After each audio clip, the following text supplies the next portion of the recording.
is the Big O Show. This is the Big O Show.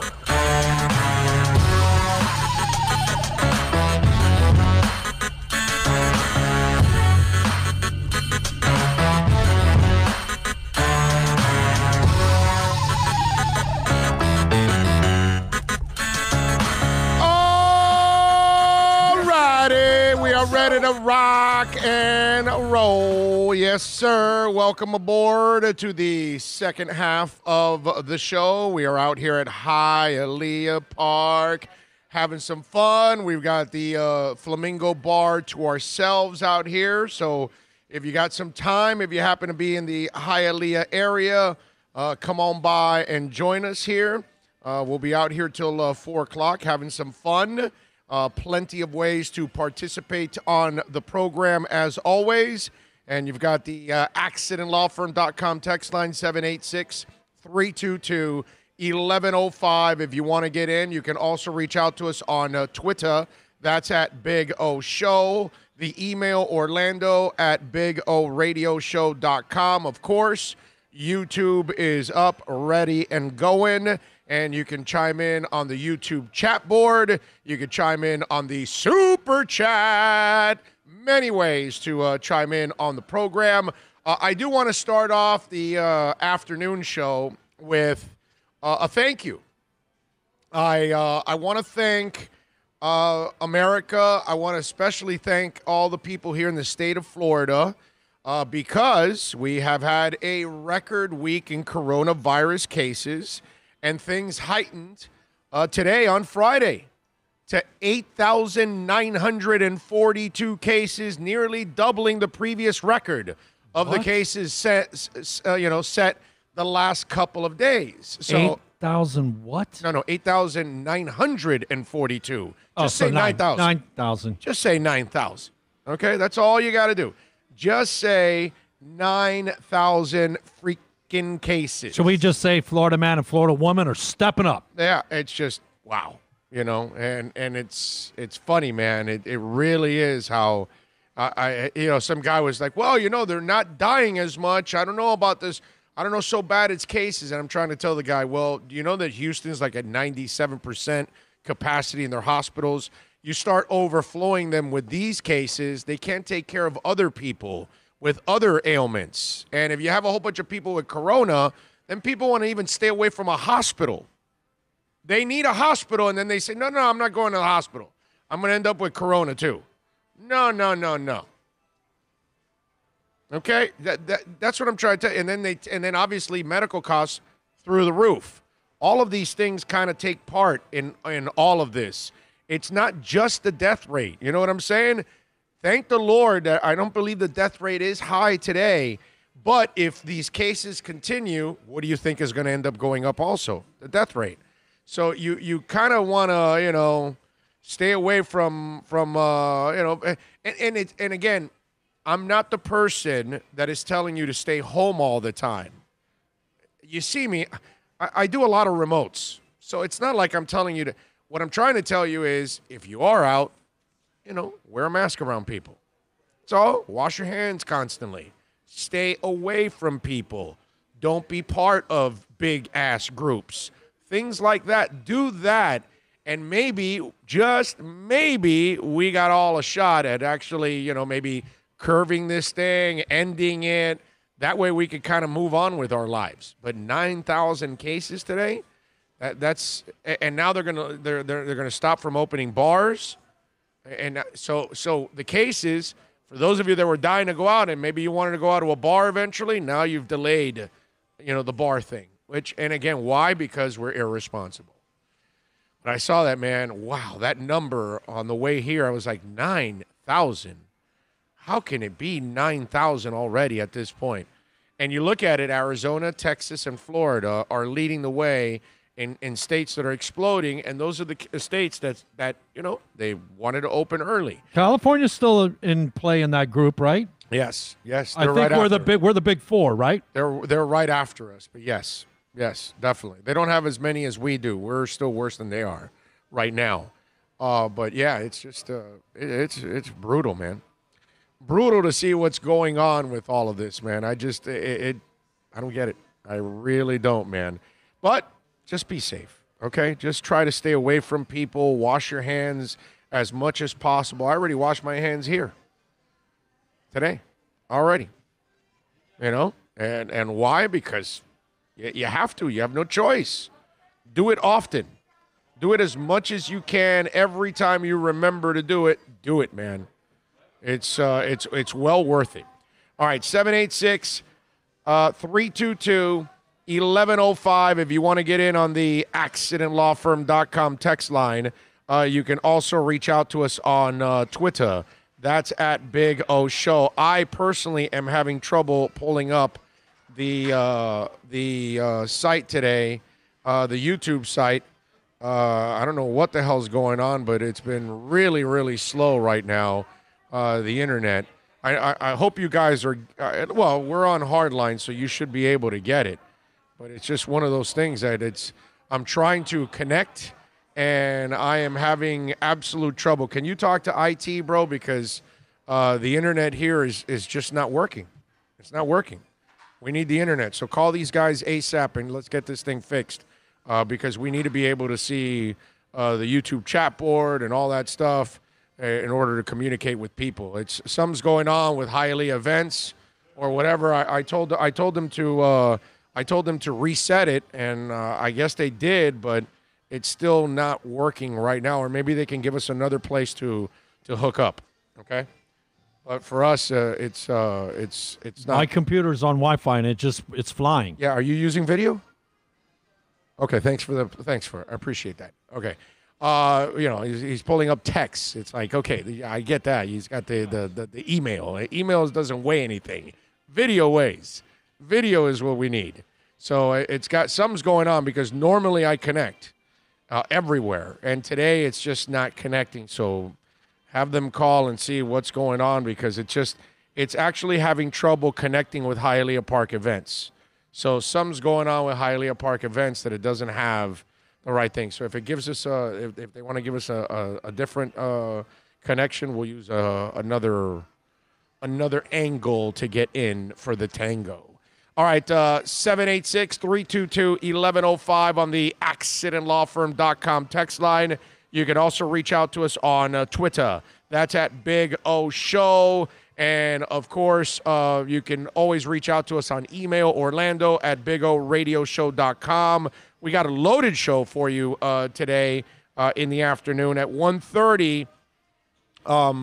We are going to talk a little, what's it called, a little Bucks and Brady with Jenna Lane and NFL. Obviously, Jenna's, covered the league, and she's covered the Bucks for a while, but I'll get her thoughts also on the NFL because I am, as this goes on, I get more and more nervous about football. It's my favorite sport, and that's the one that I worry about the most. I'm almost feeling like basketball will have a little growing pains right now with a couple guys, but once they get them into the bubble and they're all clean, done. That's it.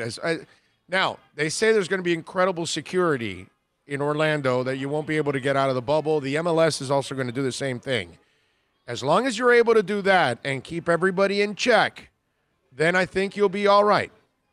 But if you can't keep people in check, you can forget about it. There's no way that they end up surviving, all of this as a season, I'm saying. I'm not talking about actual survival. I'm talking about getting through a season without losing. And think about this. If you don't do it responsibly, can you imagine if you get to the finals and LeBron James gets corona the day before the finals? How about that? And you're down to only a couple teams, so it's really hard. It'll be even harder at that point for anybody to contract. And I would imagine that those guys, by the time they get to that point, they'll really be technically, really careful about everything around them. You know what I'm saying? But it's funky that's why this has to work for the NBA, because this also is a way of you providing security for people that are betting. You know what I mean? Because people they're going to want to wager on this whole thing, right? And if they're going to want to wager on it, what are they going to do when they wager on this thing, right? They want to feel good about it. You know what I'm saying? And so I ended up getting it on this one. Julius 305, thank you, sir, for a little super chat. I see it coming in there. I just was able to pull it up. It's still freezing up on this one. This is my newer iPad. I normally have it on this one, the older iPad. I use the newer one for surfing and stuff like that. I use this one for Twitter and email and things like that. So that's why I have multiple ones in front of me. They kind of have the different screens going because I don't want to have the same one and then I have to be switching all over the place. Then it just, it bogs everything down. But right now it just, at least it's there. I can see it. Julius, by the way, says, big old doubleheader, please stay home, folks. There you go. Julius, again, not always about staying home. It's if you go out, be responsible, man. Okay? You want to go protest? Fine. Put on a damn mask. You want to go support Trump? Fine. Put on a mask. Okay? Don't go to the Ozarks and load up a pool with 500 people, with or without masks. That place was disgusting. Okay? Whatever you want to do is fine. But, man, protect yourself. That way you're protecting other people in the process. You know what I mean? And to me, that is the most important part out of all of this, is to protect everybody else. So that's my, I just saw that number, 9,000. I was like, holy moly. And luckily, I can tell you that the death rate today, one is too many, obviously, because I don't want to make light of it at all. But the numbers have been in the 800 area the last couple of weeks on average. Right now, it's not that high. Last time I checked, it's actually pretty low. 13,000 cases, 238. Okay, now it's only 117. We still have till 9 o'clock. They count them, so there could be a surge after this. I'm not sure. We'll tell you as the show goes on. We'll tell you there on it. Anyway, so all right, enough of the Corona talk. You get enough of that anyway all day long, don't you? I know, but we can't avoid. Unfortunately, it's a subject that we can't avoid. What can I tell you? All right, let's switch gears a little bit here, and talk a little football. I don't know if you guys saw this story, but there's a high school kid that is actually now practicing with Antonio Brown and Jerry Jeudy, right? And I guess there's different ways of looking at this thing. One, for the high school kid, he's a high schooler from Deerfield Beach, I believe. Let me see. His name is Peter Zamora. He's a 17-year-old junior, okay? And he's been working with Antonio Brown, right? And Jerry Jeudy, by the way, also. And so he is from Deerfield Beach High. And I saw the interview with the kid, and, he's star-studded with the two guys, and he says AB's a stand-up guy and all this stuff and really focused and all that. And he's a 17-year-old kid. He doesn't know any better. But it's got to be pretty cool for him, at least, to be practicing with those two guys. Now, I will be honest. If I was the dad, I'd say, yeah, it's great that you're practicing with Jeudy. I don't know if I want you around Antonio Brown. I got to admit that's the one thing that when I looked at it, I said, oh man, that's not the influence that I want around that kid, Antonio Brown. So listen, it's fantastic for him to be able to throw to those guys, be able to throw to two guys of that caliber. You're talking about an all-pro wide receiver, as crazy as he is, and a kid in Jeudy that definitely has NFL caliber ability and obviously an absolute superstar in college football. So for him, it is a practice sessions that are memorable, irreplaceable, and obviously for him, preparation-wise, it's got to make him better as a quarterback to have guys like that to be able to throw to. It's a nice experience.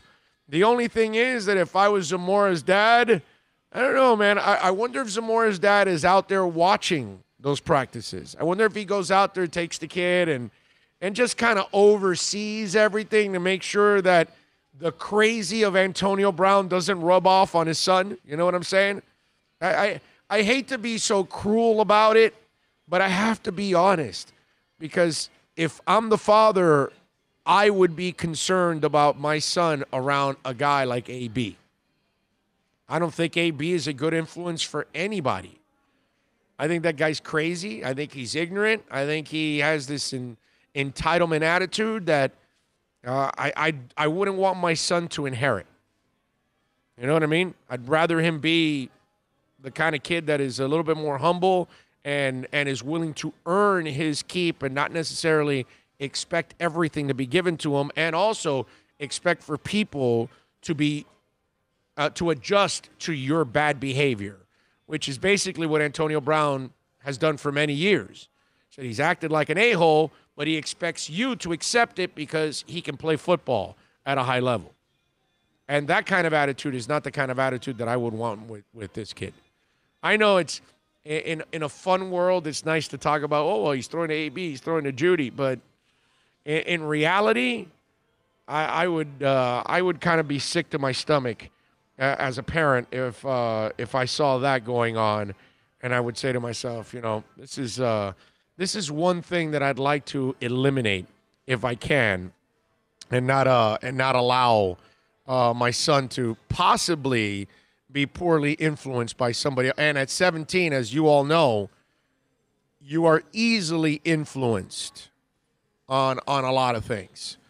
The other thing I saw, by the way, and if you want to get it on the accidentlawfirm.com text line, it's 786-322-1105. If you want to get in on the accidentlawfirm.com text line, 786-322-1105. I read where Colin Kaepernick could be returning to the NFL because some teams are interested in him, according to Mike Silver from the NFL Network.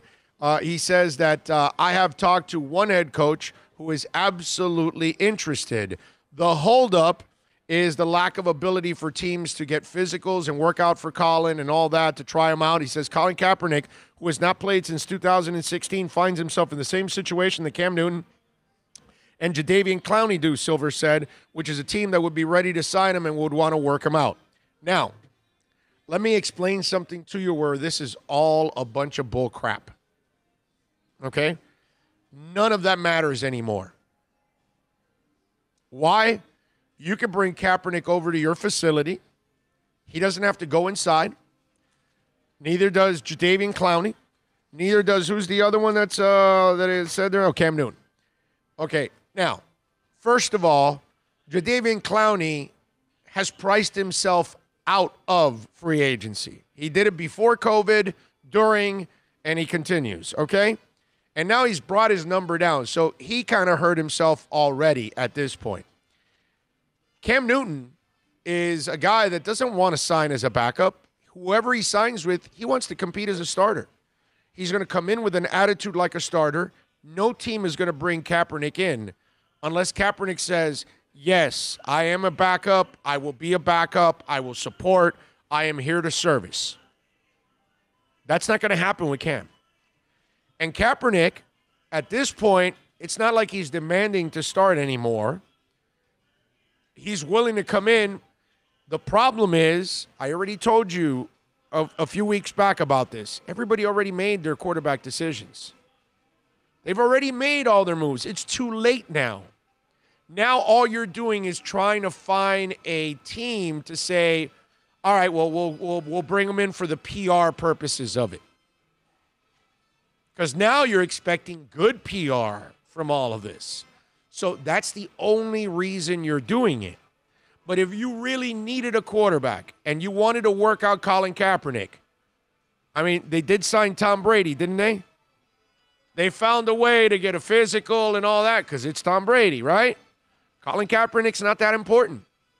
He's important to a cause. He's not looked at as important to my quarterback room right now. And everybody already made their decision. They signed a free agent. Indy already made their decision, right? They signed Phillip Rivers, and they drafted the Washington kid Eason. And they have Brissett. They're done. The Patriots said, all right, Tom, you're out the door. We are now turning the page. We're not bringing in a veteran. No. We drafted a kid last year in Jarrett Stidham. We want him to be the starter. We're going to bring in Brian Hoyer, who knows our system and can be his quarterback's coach, buddy, thing like that, to walk him through all of this. Everybody's made their decision. Miami has Fitzpatrick. They drafted Tua. And they have Josh Rosen. They're done. You could just go around the league like that. And everybody pretty much created what environment they're going to have for their quarterback room. New Orleans said, oh, Jameis Winston's available. They brought him over. And they signed him. And that's it. And you have the guy that plays 8,000 positions also behind Breeze, Taysom Hill. Everybody's got an idea. Everybody's got a plan. Everybody already did it. It's too late. You're now forcing the square peg in the round hole.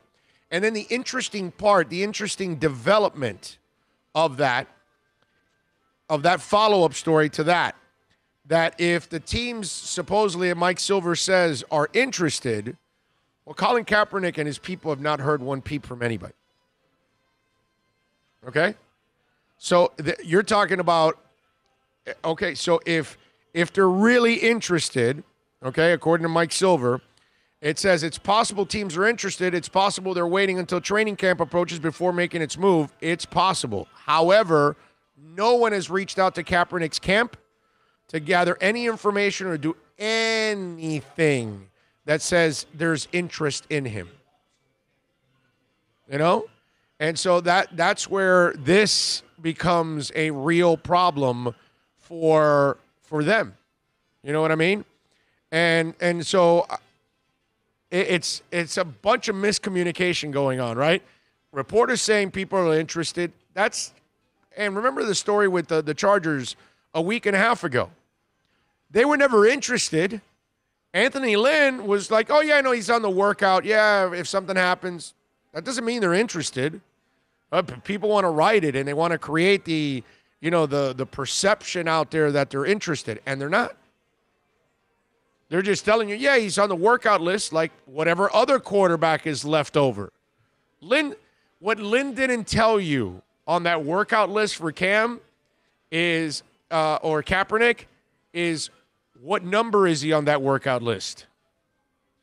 That's what somebody should ask. Now, I doubt Anthony Lynn reveals that because him or Tom Telesco, the GM, is not going to tell you, we have such and such quarterback at number 1, such and such quarterback at number 2, and this one's at number 3 for workouts. So if we have an injury to Tyrod Taylor and we have to elevate our rookie, we will then work out this man first and then this man second. And Colin Kaepernick happens to be number 7 on this list or number 1. They're not going to tell you that. But that's where this entire thing gets interesting, that they tell you they're interested in him, but they're really not. And that's because this has become now a PR nightmare for 32 teams. Because now they have to carry the burden of, hey, somebody give him a job. And you're putting the cart before the horse. You already made your professional decisions on what direction you want to go. And so you're asking me now to go hire a guy that hasn't been in football for 4 years? That doesn't make any sense at all. Colin Kaepernick's probably one of those guys at 32 that needs to get back into the NFL and a year of kind of going through the motions again of becoming a quarterback. And then maybe in 2021, somewhere he has an opportunity to compete for a job. But it's really hard for anybody to bring the guy in at this point and expect to use him at all. And then remember, you bring him, you got to understand this, you bring him on board and don't use him, it becomes a bigger PR nightmare because it means that you brought him on as a token. That's it. Oh, I did him a favor. I brought him on. That's it. That's not what it's about. And so then you'll get criticized that you did it for a PR purpose, but you didn't really care about trying to bring him on board. So whoever signs him, you have to have some kind of conviction that he's going to compete for something. Because if you don't put him in that position, then you will be then labeled, okay, you're just doing it for the hell of it. You know? That kind of stuff. All right, 786-322-1105. If you want to get in, we're coming to you live, baby, from beautiful Hialeah Park. We'll be out here till 4 o'clock. We got a loaded show. When we come back on the other side, Jenna is going to join us. We're gonna talk to Jenna Lane. We're going to talk a little Bucks. We're going to talk a little Tom Brady. Amin El Hassan from ESPN will join us at 2 o'clock. We'll talk all things NBA with him. Michelle Kaufman will join us at 3 to talk a little Inter Miami. Steve Calabro, baby, our buddy, the casino manager here at Hialeah Park, will stop by at 3:30. Plenty of things to talk about. We talk a little football with Jenna Lane next. It's a buyer's market at Toyota of Hollywood. Over 1,500 Toyotas on the ground, and truckloads just keep on coming. Now pay up to 50% less. 2020 Camry, not $29,000, $17,775. 2020 Corolla, not $22,000, $13,775. Buy a new 2020 Toyota with 0 down and 0% financing, or we'll make your payments till 2021 at Toyota of Hollywood, the #1 volume Toyota dealer on 441 between Hollywood Boulevard and Sheridan Street. Are you tired of watching the same old travel videos on the internet? Well, then check out MikeNoGoZones.com, a travel documentary that's breaking barriers. I go to the places that the media tells you to fear, where no one else dares to go. Baltimore, Opelika, South Side of Chicago, and more. Go to MikeNoGoZones.com. No one expects to get into a crash, but I expect you to go to accidentlawfirm.com if you do. Make sure when hiring a driver, you go through a rideshare app so that you can be covered by the insurance, which can be up to $1 million whether you're a passenger or a driver. In other words, don't try to save a few bucks by paying cash instead of going through the app. I'm attorney Bobby Nunez from Nunez Law in Miami, and we're here to help you through the process. Go to accidentlawfirm.com for a free consultation from me, Bobby Nunez. That's accidentlawfirm.com. America's safest and best-selling compact luxury SUV is at Acura of Pembroke Pines, and this is how we do it. RDX, $339 a month at Acura of Pembroke Pines, the #1 volume Acura dealer.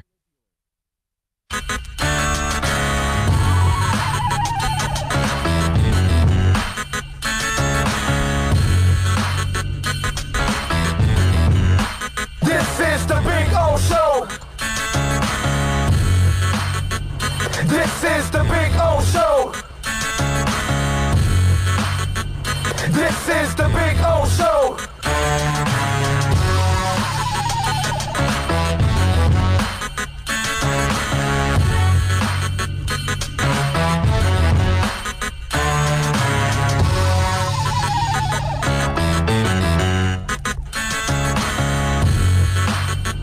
This is the Big O Show. This is the Big O Show.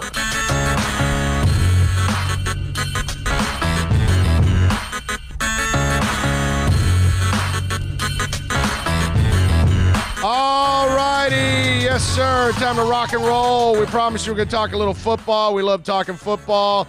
And the Bucks with Jenna Lane. She does an excellent job of covering the Bucks for ESPN, of course. And you can, as always, follow Jenna on Twitter. It's really easy to follow her on Twitter at Jenna Lane ESPN. Jenna, good afternoon. How are you doing? I'm doing well, Big O. How are you? Very good. You know, Jenna, the Tom Brady reminded me of the Yankees. And then, and I know this analogy is kind of weird, but you'll understand it in a second. I do that all the time on this show, weird analogies. They reminded me of the Yankees, and then the reaction reminded me of Yankee haters. I'm not a Yankee fan by any stretch. I'm a Marlins fan. But you know how fans sometimes complain about the Yankees spending money, right? And absolutely. Right, but it's not against the rules that whether it's the Yankees or the Dodgers or the Cubs or whatever, those are the rules. You can spend the money if you're the Boston Red Sox and then pay the tax, correct? Right? Well, you know, the NFL's suggesting you don't practice, but Tom Brady's out there doing it, and you know what? Until you tell them you can't do it, I don't blame them for trying to get an edge. I don't blame the Yankees for spending money. And for people that hate it, well, too bad. Until they put out the rule that says he can't do it, well, how do you blame anybody for getting an edge? Well, I want to know, too, would you apply that rule to the steroid era in baseball? No, because so many that's cheating. people now frown upon that. But I've always said, hey, Major League Baseball allowed that to happen. They turned a blind eye to it. So I can understand that. And look, I can understand Tom Brady's desire to want to get out there, because he said over and over to us when we first talked to him, I've got to get up to speed. I've got to get up to speed. He understands that he's going to be playing in a new offense for the first time in 20 years. That's a lot to ask of him. And also, as you know, Florida has been a lot more aggressive in reopening the state. And a lot of people have said, well, maybe that wasn't a good idea. And of course, you being in South Florida, you know this better than anybody. Our numbers have continued to go up, and they're starting to go up more and more in the Tampa Bay area. So, but I think the thing that has frustrated a lot of the locals is that we were also advised, guideline, not a law, but we were advised to wear face masks. And you walk into Publix on a Monday morning and nobody's doing it. And it's just like, what? It's like you go to a restaurant and it's like nobody, even the people working in the restaurants aren't wearing it. And so I think that that's why some people, and some of the folks I talked to, including some healthcare workers, they were a little bit frustrated by that, because of the fact that, okay, you're expected to, even if it's permissible by way of law, you know, you're expected to not congregate in large groups. And if you saw the photos that they put up recently, it was a lot more than 10 people that were at these workouts. And they started bringing the DBs in there. You can't really follow social distancing. You can't do the whole 6 feet rule when you're out there, even though it's outdoors. I know there's been some talk from epidemiologists and scientists and doctors that, you know, it's a lot more difficult maybe to catch it outdoors, but there's so much of this we still don't know. All I know is that, you know, in talking to one healthcare professional in the area, this person said it was a slap in the face, the fact that, you know, and by the way, they've had to divert a lot of these hospitals. I talked to a local EMT. They've had to divert a lot of patients to different hospitals because hospitals are now reaching capacity, you know, in these ICUs where they have these COVID patients. They can't put them where the rest of the hospital is. So I think that that's why some people are frustrated with this. But I talked to the NFL. I talked to the NFLPA. It doesn't sound like they're going to do any sort of punishments. And the NFLPA is not speaking to this specifically. They go and they point back to what their medical expert, Dr. Tom Mayer, said, saying that, you know, they advise players not to do this. And as far as the Bucs, they're not commenting on this publicly either. Nobody wants to touch this publicly. Of course. Their attitude is, as long as they're not breaking any laws, you know, they understand the risks. This is their choice. Yeah, it's their choice, and you got to hope that at least they're smart and they've been tested and those kind of things. They have, you know, they have the ability to be able to do that within themselves. Maybe they have, and that's why. To me, again, look, I don't mind us reopening. It's exactly what you said. It's about being responsible. That if you're, you know, going to go out to some presidential rally, well, wear a mask. If you're going to go out to protest, wear a mask. If you're, you know, do the things at least to protect yourself so we can at least keep the numbers down. Unfortunately, because we're not protecting ourselves, you've nailed it. This is why these numbers are going up. And that's the part, since nobody wants to touch it, Jenna, maybe those guys have all been tested, and that's kind of, who knows? Maybe Tom Brady paid for all the testing. Who knows? We don't even know that. You know what I'm saying? That could be possible. You saw what the young man did in Arizona, which I thought that was absolutely phenomenal, that he got all his guys to work out and he's paying for everything. I mean, it's not, whether you're young or old, you're trying to get an edge on all of this. Absolutely. And it's important to note that the Bucs aren't the only team that's doing this. It's just the fact, though, that this is Tom Brady, and he's somebody that, you know, he's not just a sports figure, he's a global icon. And so, you know, he's done a lot of really, I think, important things this offseason, including having more of a voice when it comes to social justice issues. I don't recall him, you know, being part of the Players Coalition before, at least not publicly, but, you know, in the letter, for instance, that was sent to the Department of Justice requesting an investigation and the FBI into the death of Ahmaud Arbery, you know, his name is prominently on there. And I think that speaks volumes about where he's trying to go in his career. And I think a lot of people think that he's a sensible guy, too, and he's a role model for a lot of young people. And so, when you consider that, and then you also consider the fact that the rate of new infections, the average age in Hillsborough County is 35. A lot of these young people look to him, and it's like, okay, you just want to see that they're doing the right thing and doing the responsible thing. And if they're going and getting testing, I applaud that. I mean, I myself have no symptoms, and I went and got tested both COVID and antibodies this week, just because, training camps are coming up. We don't know if media is going to have access or not.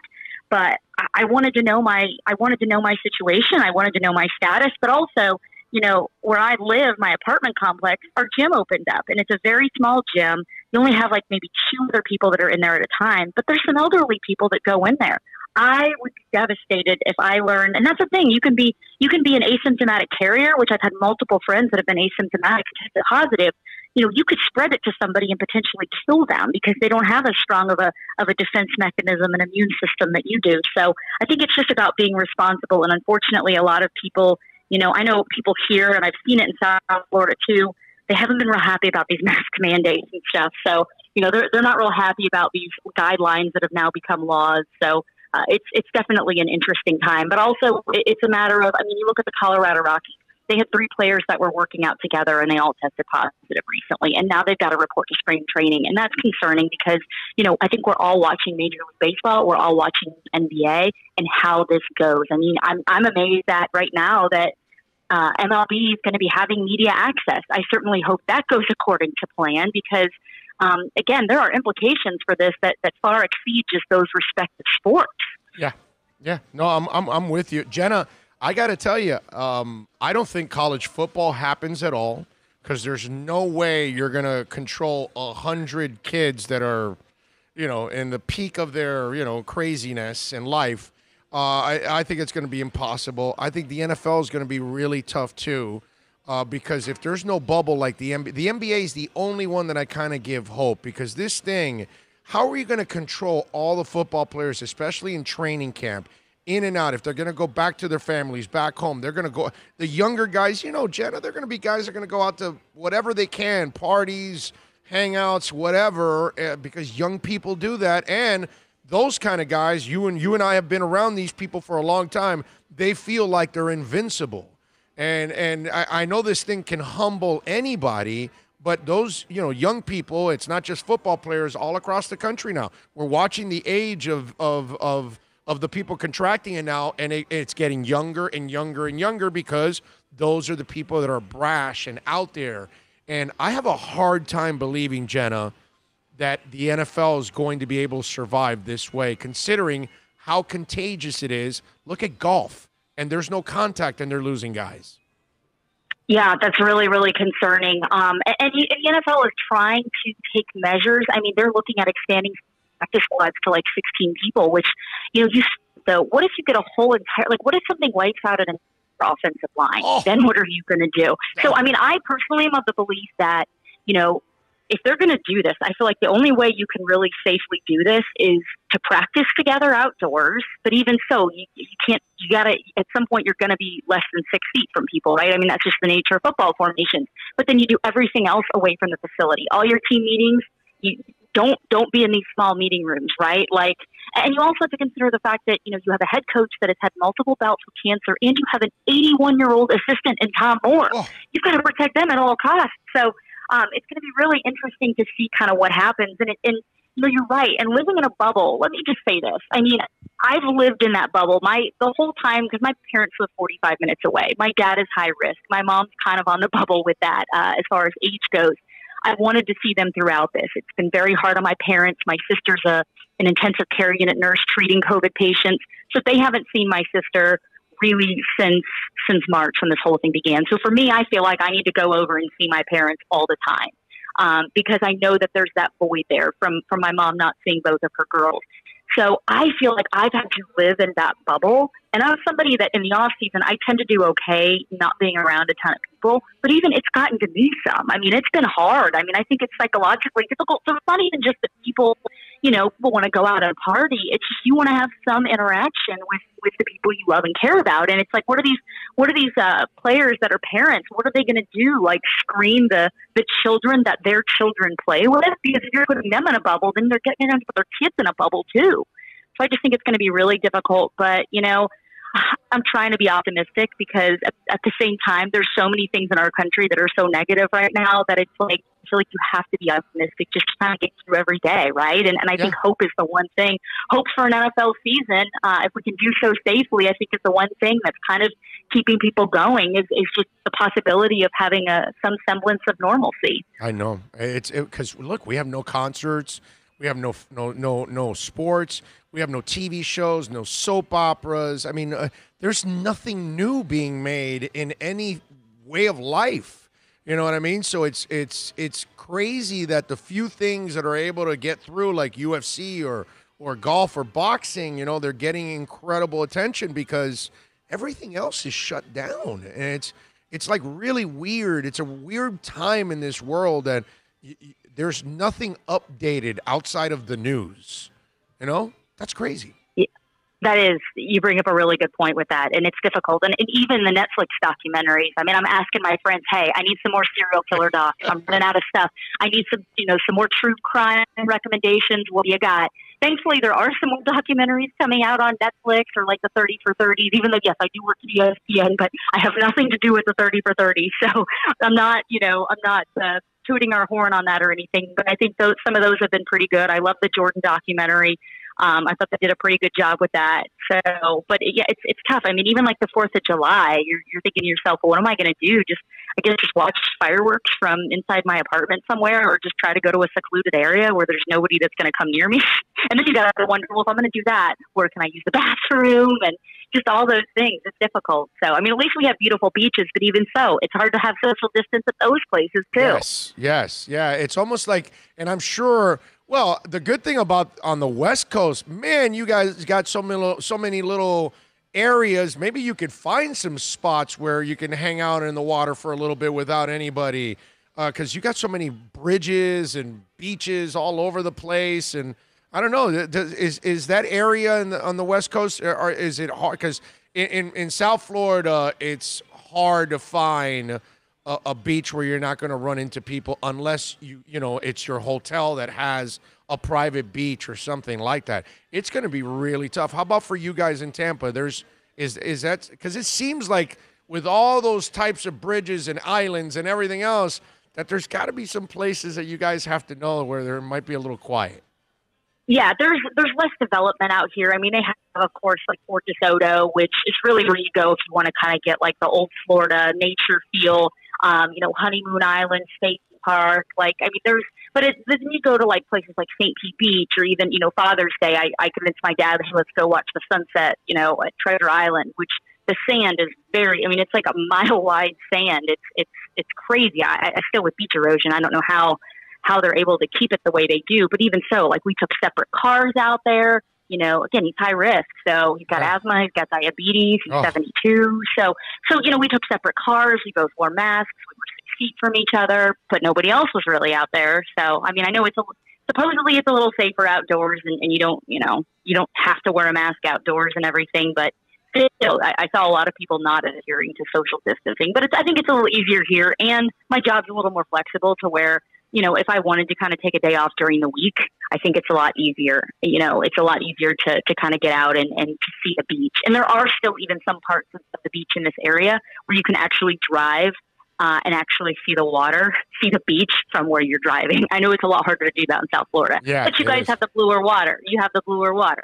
Yeah. No, but you know what? I love when I go out to the East-West Shrine game every year, Jenna, I like taking cruises from Tampa into St. Pete and all that, because I love the cruise in and out from all the bridges and islands. I think it's so cool. And I go down to Madeira Beach and have a cigar there at that place. I love that area, man. I really do. It's like a therapeutic drive. You know what I'm saying? Outside of 5 o'clock, outside of 5 o'clock, where I know it gets crazy, the traffic and all that. But if you're outside of the traffic time, in and out of all those islands and bridges, I love those cruises, man. I really enjoy it. And the traffic is still nothing compared to what South Florida is. I mean, let's be real. Of course. Especially in the Super Bowl. Oh my goodness, the traffic was a nightmare. But I mean, still, South Florida it's a historic getaway. It's just, people think of Miami. I mean, I put it right up there with Disney World as far as like the main attractions for coming to this state. So, the Tampa Bay area is a little bit different though. It's quieter, it's less developed, but the people here like it. I mean, that's why I've been here my whole life. So, but yeah, it'll be a lot more enjoyable when things can actually open up, but we need people to be responsible to do that. Yeah, no doubt. Jenna, before I let you go, super cool act by Gronk and the Bucks when the high school team lost all their equipment. I saw the video and all of that. That's Gronk already endearing himself to the fans. But I thought that was a really cool gesture on the part of the team and Gronkowski. I thought so too, and it was interesting because Gronk's foundation actually learned about it. They reached out, so it wasn't, and then the Bucks reached out. So it's like they reached out separately. And it's at a time like this. It's nice to know that people are paying attention to the local news like that. And it was a young person who set a shed on fire at the school. Thankfully, nothing else was damaged. But obviously, this entire high school, who's already going to be operating on a much more, as the district, a much smaller budget because of the coronavirus and everything. They're not going to have. They can actually use that money towards something else. And also, not only is Gronk doing that, but, and you can appreciate this because Shaq is obviously a guy who's very well liked and respected in Florida. They've partnered up, they're buddies, and they're putting on a virtual party this weekend to raise money for social justice causes, the Boys and Girls Club and the NAACP. So, just seeing them interact, it's pretty funny seeing those two together, but they're going to be putting on a virtual party and, they got Snoop Dogg to perform in it, the baby. So, and it's free, but it's basically kind of like a telethon where people can call in and they've got these acts to perform. Shaq's going to be a DJ. So yeah, Gronk is definitely immersing himself, not just in the Tampa Bay community, but in Florida. And he's trying to do some good things. He's had a pretty busy off season, even for a guy that's just coming out of retirement. By the way, Mike Evans, have you talked to him and Godwin? Because I would imagine that those guys have got to be like on cloud freaking nine, knowing that Tom Brady's their quarterback now. I haven't talked to Mike personally yet. He's kind of been laying low this offseason other than going on Fortnite and things like that. I know it's hard for him seeing Jameis Winston leave, and I think that's a big reason why he's kind of laid low is what is he going to say when someone asks him about Jameis leaving and Tom Brady coming? He doesn't want to say something that gives the impression that he's somehow mad that Tom Brady's there. I mean, it's Tom Brady. He's an NFL legend, arguably one of the best, if not the best of all time. He's thrilled about that. But he's also, Jameis is his brother. He'll tell you that. So I know that, there were some mixed feelings for him, but he's excited. But Chris Godwin, he's certainly thrilled about it. All the guys are. I mean, they had four of their defensive backs who were rookies last year going into their second year. They were out at practice this week. So that they could start getting some reps. Sean Murphy Bunting lining up against Rob Gronkowski, like that's huge for them because so much of what Tom does, especially getting rid of the ball quickly, those guys really have to anticipate what's happening. And so I'm excited to see how, even though I'm of course nervous about them practicing together, I am excited to see how those guys practicing together can push some of those young defensive backs. It's going to make them all better. Todd Bowles, I asked him about it, and he said, I really think he's going to help us get better when it comes to our disguises. We're going to have to be better in our disguises if we want to outsmart that guy. Looking forward to it. It's going to be a lot of fun. Follow her on Twitter, Jenna Lane, ESPN. You can even catch her on ESPN. She was doing her hit a couple days ago. Great job, by the way, on ESPN, Jenna, and great job here. As always, thank you for taking some time, and please stay safe, okay? You too. You beat me to it. I was just going to say that. Please stay safe, and hopefully the next time we talk, our state will be in a better situation. Let's hope so, Jenna. You be good out there. Enjoy the West Coast. You too, my friend. All right, be good. There you go. The great Jenna Lane, ESPN. We always love having her on. And I'm serious. Look, if you have trust in your guys and everybody's been tested and all of that, because, see, I wouldn't put it past Brady that he's done something like that. Now, if they did something irresponsible, they're going to end up paying the price. But I understand Brady's desperation. I do. Because it's like LeBron. LeBron and Brady right now are in a position that they can't fail. in their eyes. Even though we know that neither one has to win a title in Los Angeles or in Tampa to justify who they are. They're done. They're both in the Hall of Fame. They're both first ballot Hall of Famers. One could be considered the GOAT. The other one's in the conversation to be the GOAT. Okay? Whether you consider LeBron or not, whatever, I don't care. It's not an argument we need to have. That's fine. You think he's the best ever? Go for it, bro. I got no problem with that. But those are two guys. Like LeBron, the pressure built up for him this year because he already gave away last year. And he kind of expected that because he wasn't going to have the flexibility and all that. And the season was a disaster. He had the hamstring injury, all that stuff, right? And so now you got Brady making that same move, and he signed a 2-year deal. He knows he's not going to be playing until he's 55. He can tell you whatever he wants, but he doesn't have that much of a window left. And Tampa's not going to hang on to him for 5 or 6 years unless he can play on an incredibly high level every single year. And his numbers and his play is already starting to decline a little bit. But Tom Brady knows he doesn't have room for error, so he has to get an edge right now. He has to put himself in position this year to win a title or next year. LeBron James, same thing, except he knew last year he wasn't going to be in that position, so he gave away a year. Now, he can't afford to give away this year because if Corona shuts it down, then this becomes 2 years wasted, 2 more years of age on you, 2 more years of wear and tear, and you got nothing out of it. That's it. The desperation, it's not something that they have to prove to kind of put a bow on their careers or anything, but it's a personal challenge for them. Because if LeBron goes to LA and leads them to a championship, he would be the first NBA player in history to lead 3 different teams to titles. If Tom Brady goes and wins and leads the Bucks to a title, he sheds that whole thing. I'm the system guy. Belichick made me. I won because of Belichick, and that's the only way I could win. And he wants to shed that label too. He won't tell you publicly. It's not like he's saying, oh, yeah, I'm a system guy, I'm a Belichick guy, but he's not going to diss Belichick. But his way of dissing Belichick is to win that championship. And he's willing to risk and do whatever he has to do. That's why he went to Tampa. And that's why he's going to work out at a high school field somewhere, because he needs to make sure he's ready for the NFL season, and he wants to make sure he has some timing with Godwin and with Mike Evans and Gronk and OJ and Cameron Braid and everybody that's on that damn team. You know, that's his thing.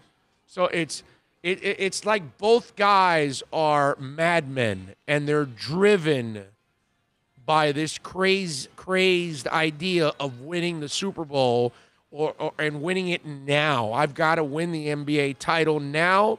I've got to win the Super Bowl now. And I love this about this part about it is what I love, urgency. I love when superstars are showing that kind of urgency. You know? That's Dwayne Wade, Game 3 against Dallas, down by whatever it was, 11, 13 points midway through the third. And he says, we're not going down like this. And then the drive starts. And then the kid's a maniac all the way through, you know, the final game where you eliminate them and you win the championship. It's a beautiful thing. You know, Marino played with that kind of urgency all the time. And it's rare, right? Because these kind of guys already have that kind of drive. They burn like this all the time. You add this situation and that situation to each guy, it takes it up even another notch.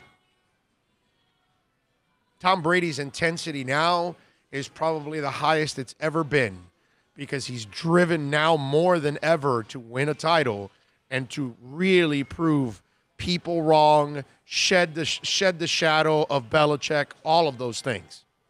Because if Belichick doesn't win one without Brady, then it also becomes a little bit of a knock on him too. You know what I mean? Not that it takes anything away from either guy, but it's almost like a race to prove which one was more important.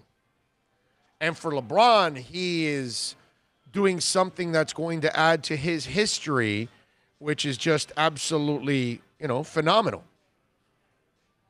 786-322-1105 if you want to get in on the accidentlawfirm.com text line. You can also reach out to us on Twitter. That's at Big O Show. Follow us there as always on the program. We always appreciate it there following us on the program. I'm ever so sorry, but we're going to have to strictly stick to a 30-minute segment. That's right. Because we have another guest. That's right. Amin El Hassan will be joining us on the other side. Let's do this. Let's take a quick break. Before we do, let me tell you about Toyota of Hollywood. We were there yesterday, rocking and rolling like we do every Thursday, hanging out with Steve Ostrov and Lori Rodriguez and Asric Smith and Herbie Lopez and Gary Thompson, all the great people out there. And I've been telling you about them for a while now. That's why I want you to get on down to Toyota of Hollywood. Right now, the 2020 Corolla, $199. Listen, you're looking, you want a terrific vehicle. You get on down there and go and get yourself a Camry. I drive an XSE, baby. You're going to love the XSE. That's why I want you to get on down to 1841 State Road 7. And it's about a couple blocks south of that big, beautiful guitar. Tell them that Big O sent you, and I promise you that they're going to take care of you, folks. You got to take advantage, of course, at Toyota of Hollywood. No one expects to get into a crash, but I expect you to go to accidentlawfirm.com if you do. Make sure when hiring a driver, you go through a rideshare app so that you can be covered by the insurance, which can be up to $1 million whether you're a passenger or a driver. In other words, don't try to save a few bucks by paying cash instead of going through the app. I'm attorney Bobby Nunez from Nunez Law in Miami, and we're here to help you through the process. Go to accidentlawfirm.com for a free consultation from me, Bobby Nunez. That's accidentlawfirm.com. America's safest and best-selling compact luxury SUV is at Acura of Pembroke Pines, and this is how we do it. RDX, $339 a month at Acura of Pembroke Pines, the #1 volume Acura dealer. Are you tired of watching the same old travel videos on the internet? Well, then check out MikeNoGoZones.com, a travel documentary that's breaking barriers. I go to the places that the media tells you to fear, where no one else dares to go. Baltimore, Opelika, South Side of Chicago, and more. Go to MikeNoGoZones.com.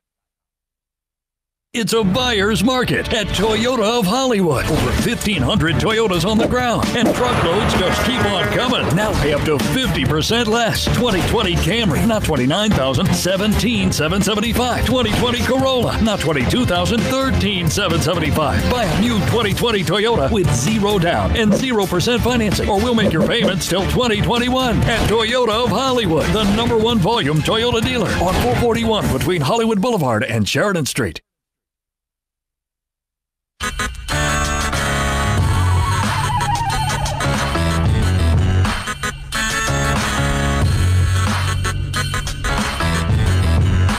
This is the Big O Show.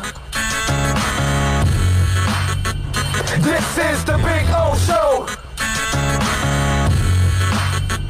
This is the Big O Show.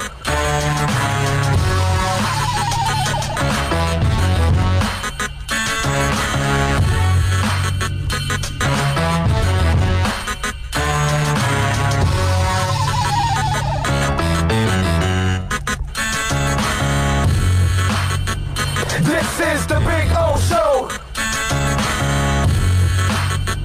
This is the Big O Show.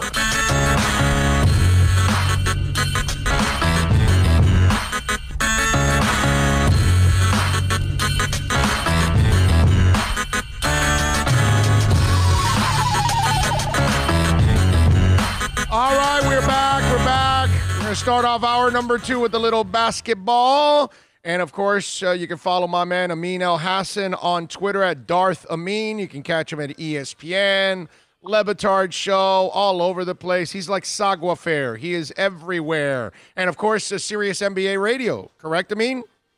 Right? That's right. That's right. Channel NBA Radio, channel 80. Damn, 86, 207. That's right. 207 on Sirius XM channel 86. There you go. That's right. That's right, baby. And Amin, I think you're covering the only sport that might survive, my brother. I give the MLS some hope while they're in the bubble. The second they step out and go back to their stadiums, I think they're screwed.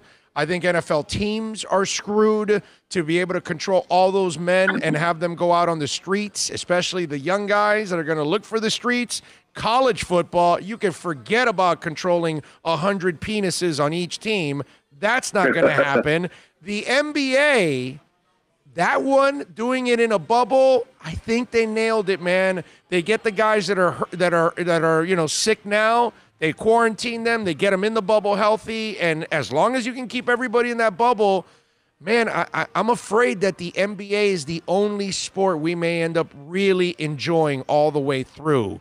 Agree or disagree? Well, I think you the operative term is if we can get everyone just to stay in the bubble, because I don't know. That's one of the things that I think I have some skepticism about, which is how well we're going to do a job of keeping order here, making sure that everyone is adhering to the guidelines, and the guidelines aren't there to be kind of like parental. The guidelines are not there to be oppressive. The guidelines are not there as some sort of leverage for a future collective bargaining agreement negotiation. The guidelines are there for safety. The safety of the players, safety of the staff, safety of everybody who's inside of this environment. And so in the weirdest way possible, like we're really basically dealing with the honor code here. It reminds me of, I live in Phoenix, and we have a light rail through downtown Phoenix, and you got to pay a fare. The fare is like $3 or something like that. And you pay in the machine outside, but you don't really need to pay. You can just get on that train and ride because there's no turnstile or anything. The door's open and you walk right in. And so the only way that they can enforce it is by having kind of roving gangs of security checking for ticket stubs. But the idea at the end of the day is that it's really an honor system. You're basically hoping everybody understands, hey, we all need to chip in order to make this thing as sustainable as possible. And I think the same is true about the NBA environment. When you're bringing that up, my mind, okay, I'm 30 years in this business, so I'm a cynical SOB at this point because I've been lied to by everybody in this business, as you know. And so now that I'm thinking about it, I'm going, okay, so in my mind, and maybe there's a little homer in me when I'm about to say this. So in my mind, I'm going, well, a team like the Heat is going to be disciplined because it's a disciplined team. Plus, it has Udonis Haslem patrolling their floor. So I would imagine that Udonis Haslem is going to take it upon him to check everybody all the time. So I can see that. But then I start thinking about the Wizards. And I'm going, well, there's a team that doesn't give a rat's ass. They have, they're only in the whole thing just for the hell of it because they really don't have a shot. And guys know that they may not have a shot, so they may not care about their fellow man. Like our fellow man is walking around the street without a mask because they don't care about their fellow American. You know what I'm saying? That kind of stuff. So I'm worried. Do we have the irresponsible teams and the responsible teams? Can we kind of look at it that way? Did I nail it with Miami and Washington at least? I think Miami, I'm not going to speak on Washington, but I think the Miami part, you're accurate in that, beyond an organization that already has a lot of rules that everyone has to follow. You got, as you said, a general in UD who the organization may not find out, but if I find out, you're going to wish the organization found out before I did. Right. I think that part is true, but the problem is UD can't police the entire campus. All he can police is, realistically, is the Miami Heat. Right. So the Miami Heat are one of 8 teams staying at a hotel. I can't remember which hotel it was. I know it's not the Yacht Club, but the point is the Swan, isn't it? All right. So yes, it's the Swan. Yeah, there you go. So the point is that even if all his guys are safe, if there is another rogue team that doesn't have a UD and doesn't care and is just out here living for the city, as they say, those guys can come infect the Miami Heat. You can be a Miami Heat player and have done everything right out of fear of retribution from Pat and Udonis, and you can still get infected by somebody else from another team or somebody else, maybe a staff member. You never know. And that's what makes this disease so wretched, because, you know, a lot of people are saying, well, if someone gets sick and they're quarantined, that's just like getting hurt in the playoffs. I said, yes, except if I tear my ACL, I'm not going to immediately infect all the people around me who are also going to tear their ACLs. It is a very localized thing. You saw my injury. This thing is not localized. And you can be someone, there have been plenty of examples of people who did everything right and still got it because ultimately they were in an environment where other people weren't following the same kind of procedures. Amin El-Hassan, by the way, joining us. You can follow him on Twitter at Darth Amin. And of course, you can catch him on Sirius NBA Radio. Amin, when we talk about baseball and 60 games, clearly you need an asterisk for that season because it's bogus as hell. Anybody that follows baseball, you know your team isn't even in a groove in 60 games. Don't even try that here in the NBA. In fact, I want to give the team that wins a championship this season a double crown because you played the game, you've been an executive. To start a season, then to stop it for 3 months because you got to deal with COVID and your family and everything. Now you got to restart with a pandemic on your mind to try to stay healthy in a bubble for the next 3 months. Any team that has survived this entire season to win a title, okay, I got to give them double crown. This may be the toughest season of all in the NBA history. Yeah, I mean, it's definitely not one of the easiest things. A lot of people were saying, hey, we should put an asterisk on whoever wins. Quite the opposite. It's like, or maybe you're going to put an asterisk. It's like you get a double crown. Double crown. Because of how strange the scenario is. And, you know, don't forget, it's not just that to stop and then start. It's a stop in which, you know, for most of these guys, not all of these guys, this is the longest they've gone without playing basketball in their lives, right? This isn't an off season that they just had, because in the off season you play pickup ball and you go to the gym and you get shots up and you're working on stuff in the weight room with your trainers and all. They haven't done any of those things. I mean, the little that they have done are stuff that's done in backyards and in your living room on a Zoom call with a trainer. I mean, there's no replacing actual playing basketball, actually be out on the floor, weight training and all the other different types of exercises that they do in the off season. So we're looking at a situation where these teams are coming back and these players are going to be A, susceptible to injury, and B, let's keep it real, stamina. You think guys are going to be out here running up and down the floor full of oxygen in their lungs after not running and not really exercising hard for months? Nope. I mean, I don't think people realize the 0 to 60 restart that this is. You just mentioned something very important, the injuries. I think it's going to happen, and it's going to happen often here. And the sad part is it's going to hurt teams going into the following season. Unfortunately, that's going to be a real problem for these teams. And you played the game. How difficult is this 0 to 60 start? Because this isn't your regular, like you said, off season. You're kind of like practicing. You keep yourself in shape. Then here comes training camp. Here comes the preseason. Then comes the regular season. You kind of gradually work in the regular season, and you pick up the intensity as the season goes on. That's not this, man. This is 0 to 60 quickly and get the intensity going to the playoffs. That's why I'm so glad Durant said, I'm not playing, because it would be incredibly dumb for Durant to come back and play at a playoff level right now when he hasn't even worked his body up.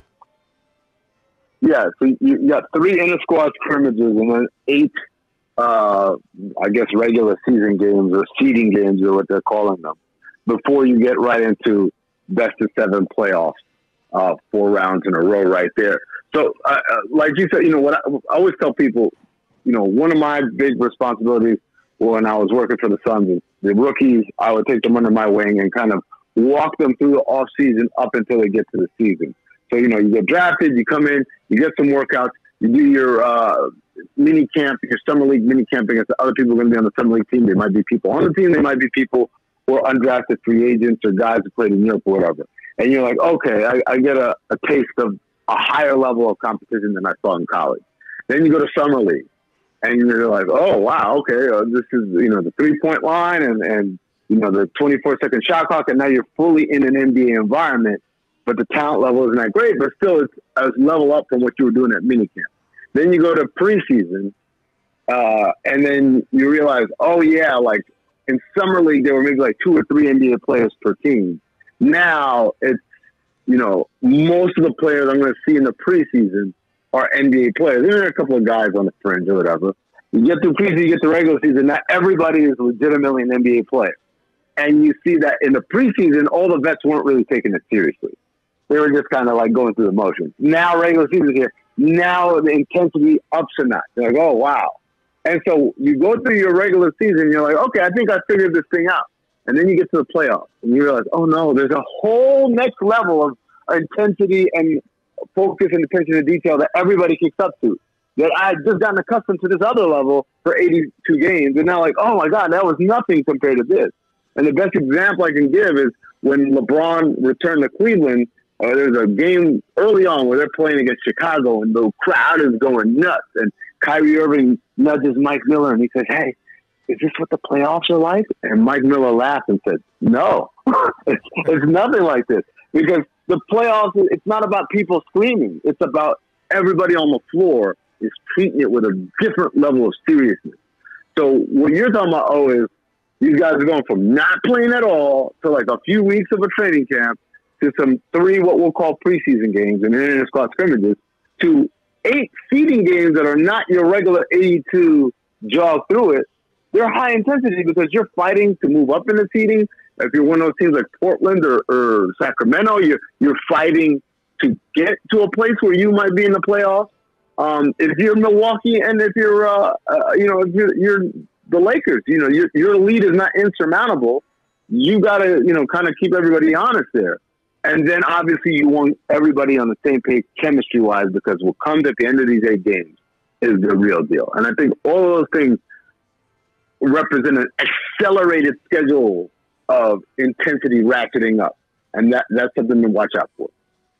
Amin Al-Hassan joining us here on the program. Amin, I got to ask you this. I can understand some players dropping out and, the Bertrands thing. I understood the kid had two ACLs. He's up against free agency. Washington's really not going anywhere. He obviously doesn't want to stay in Washington because he's an unrestricted free agent, so he's really not selling out for him. I kind of understand that one. But Avery Bradley, I know your son has respiratory issues, but he's not having any issues now. He's healthy from what I understand. Everybody's healthy. And if something happens with your family, you could leave the bubble and join them. You have a shot at a title. I mean, your team is legitimately in the center of this race. Is there more to this story from Avery Bradley? Because from what I understand he's got the world by the you-know-what. He could leave at any time, so why not get in that bubble, compete with your team? If your family needs you, you could leave, and nobody's going to hold it against you. But right now, nobody's sick. Why stay? I think, first of all, is when you're in the bubble, you get quarantined before you go in. And then once you go in, you're in. Now, if anyone were to get sick in there or whatever, when you leave the bubble, you got to quarantine on the way out, too, before you can rejoin your environment. The idea is right now he's in an environment where he's around his family and they've got their own mini bubble going. So he doesn't have to worry about quarantining. He doesn't have to get ready. He's staying ready, so to speak, as opposed to if he leaves, now you're in a situation where he has to get ready to go back and rejoin his family. And to me, it's like that's the one thing that, I've always held, like, if it's a family issue, man, you want to give your players every opportunity to handle that. That is the number one thing in their lives, even if it comes very really at the expense of our chances to win a title. You never want to be the reason why somebody wasn't there for their family. Why? Because we guilted them into staying. And that's the thing there I think about Avery Bradley is, he's a very thoughtful, knowledgeable guy. He's not kind of like an emotional, kind of just a shoot from the hip type of dude. So if he says this is something on his mind and, he wants to stay, then, I'll be honest, like I have no problem with it. Since he was kind of leaning with the flat earther there in Kyrie, I was kind of wondering, did he? Yeah, well, you know what I mean. But that quarantine after, if you leave the bubble, he has to quarantine 14 days before he has to go see his family. That's the killer right there. As a father, I got to understand that one. There's no way your son needs you now. You got to wait 14 days to be by him. No, that's unacceptable. So I got that. And I think the other thing to point out there is I think Avery definitely had questions about the NBA players' role in kind of supporting the civil unrest that's happening all across the country, the peaceful protests. And he was one of the guys who I thought articulated it better and more intelligently in terms of what the players would be looking for out of the league and out of the owners. Having said all that, to me, if he was going to sit out because of those feelings about, man, I don't think this is right in this time, then he would have said it. Because the whole point of sitting out to protest is that everyone knows you sit out to protest. That's right. Like if Colin Kaepernick took a knee, and then when they asked him about it, like, oh, no, I've actually been having knee problems. And so I like to go down on one knee just to keep it loose. Right? That would defeat the purpose of him protesting. He took a knee because he was protesting this. Why are you kneeling? I'm kneeling because of this. So same thing here. If Avery Bradley wanted to protest playing in Orlando or stand in solidarity with all the people who are, represent civil unrest, then he would have said, I'm sitting out because of that reason. He wouldn't say, oh, and I actually got a family issue going on over here, because that wouldn't, they just would take away from the oomph of the protest pretty much. All right, so I got to plead a little ignorance here because I'm not exactly sure how it goes on. But how the hell do these players vote the flat earther in as a VP of player presentation? And then, having said all that, after everything that's transpired the last couple of weeks, will his tenure end here? Do you think they'll vote somebody else in, or how is it that they go about replacing him? Will Kyrie, do you think, be replaced when everything's all said and done? Oh, I'm going to tell you like this. Working at the Worldwide Leader has taught me how to answer questions very delicately without using kind of blunt, direct language. So I'm going to answer like this. How did Kyrie get elected and will he get reelected? It sounds like a very familiar situation about someone else who was elected to lead and really had no experience and has shown time and time again that he's awful at it and is up for an election coming up soon, and my bet is probably will not be reelected. No. It's kind of like that. Yeah. By the way, he was outvoted last time by 3 million votes. So it's okay. So I think this time the people that didn't go to the polls, boy, they're going to go to the polls this time. That's for damn sure. Kyrie? You are the best. Amin, as always, man, thank you for taking some time. By the way, is it the Clippers or the Lakers, or do we give Milwaukee or Boston a shot here? Because I would imagine you're going to pick one of those four as the champion. I'm still going Clippers here. What are you going with? I think I'm going to go with Clippers, but I'll tell you, Clippers, Lakers, Milwaukee, and the 14 to me, it may not be. By the way, it might not even be Milwaukee. The 14 to me may be Toronto. Over Boston at this point, but also Milwaukee may not be there, man. I'm telling you, like you're a South Florida guy. The Miami Heat are very confident about their chances against the Milwaukee Bucks. They felt that. I mean, before the pandemic, they were like, "We're in the 4th seed. We got to play them in the second round." That's okay. Okay, that's okay because they've matched up with them very well personnel wise. They played them twice this year. One time they beat them up at their place without Jimmy Butler. And the other time, they absolutely destroyed them right before the lockdown, I believe, at home in Miami. So Miami's a team that is not looking at Milwaukee as this unbeatable force. I like that. Wow, that's a nice way to end it right there. Amin, you are a stud as always, my brother. You stay safe, and we will talk down the line, my friend. Enjoy the basketball. Absolutely. Thanks a lot. You got it. Thank you. There you go. Amin Elhassan, as always, bringing it strong, man. God just made my weekend, man. Yeah, man. He's always good. He's always great. To have Jenna and then have Amin Elhassan, and we got Michelle Kaufman, in the next hour, and then Steve Calabro. We got a strong afternoon here on the program, which is a beautiful thing. All right, 786-322 1105 if you want to get in on the accidentlawfirm.com text line. I have had internet issues the entire time. The video has been crap. I think I got another super chat from DraftKings FanDuel GPP Central. Thank you, sir. We appreciate you, as always, chiming in. If somebody else sent it, I don't know if I've seen it on the chat board because I keep having issues with this thing. Did they give you any answers or what, bro?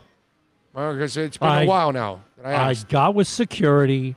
I told them to let them know what's going on. Care about security. Call IT right directly, bro. Come on. How am I supposed to call them if I'm on the phone with an interview? Oh, damn it. You can't do that? You can't. How about smoke signals? Sorry, bro. I forgot to go over to Morse code. Sorry, I forgot to go to Seminole Reservation and take the smoke signal class. I'm sorry. Well, you should have, bro. You should have taken the smoke signal classes. But you're closer than I am. You should have done it and then transferred that information to me, man. Bless. Anyway, so we got to fix the issues here so I can see the video normal. Why don't we do this? Let's take a quick break. We'll come back on the other side. I want to tell you a little bit about VSS West Pines. Go see my boys, Jose, and all the great people at VSS West Pines for all your CBD needs, stress, anxiety, pain, whatever it is. And there's plenty of anxiety. There's plenty of stress going on right now. Go to VSS West Pines. Hey, listen, if your dog or your cat's stressed out, maybe they're a little wound tight, you want to relax them down, CBD. Hey, listen. It's all natural, okay? It's not a drug. It's the medicinal side of the plant. So get over there to 12397 Pembroke Road for all of your needs. Whether you're looking for water pipes, hookahs, hookah bars, you don't want to risk any more COVID. Get your own hookah at home. It's a lot cheaper. You're going to save yourself a ton of money. They've got it all over there at VSS West Pines. If you need some e-juice, they've got the e-juice vaporizers. They've got the disposable ones in the 2-packs, all of that. And then they've got all kinds of different items that they're going to trip you out, man. I'm telling you, you got to go. It's where Spencer's and Barefoot Mailman meets CBD. That's VSS West Pines, 12397 Pembroke Road. Tell them that Big O sent you, all right? If you see anybody there, make sure you tell them that Big O sent you. Wherever you go to Toyota of Hollywood, tell them we sent you. You go to Craig's Inn Acura, tell them we sent you. You go to Moody's Dental, tell them we sent you, baby, all right? You got to do that, all right? And of course, what's it called?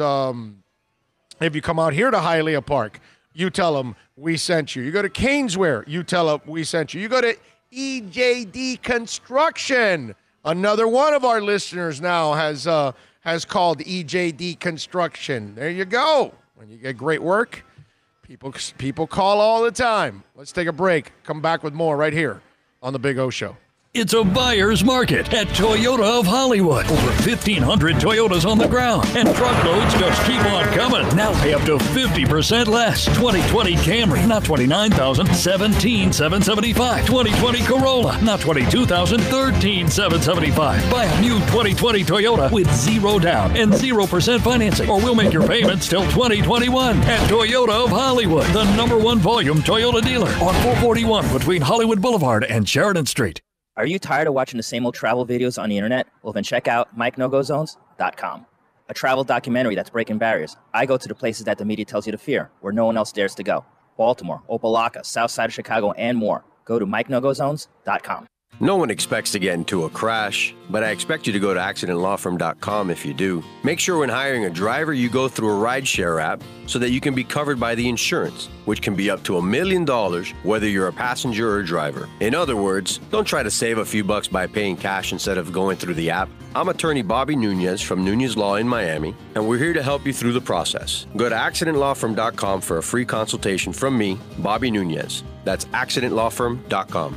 America's safest and best-selling compact luxury SUV is at Acura of Pembroke Pines, and this is how we do it. RDX, $339 a month at Acura of Pembroke Pines, the #1 volume Acura dealer.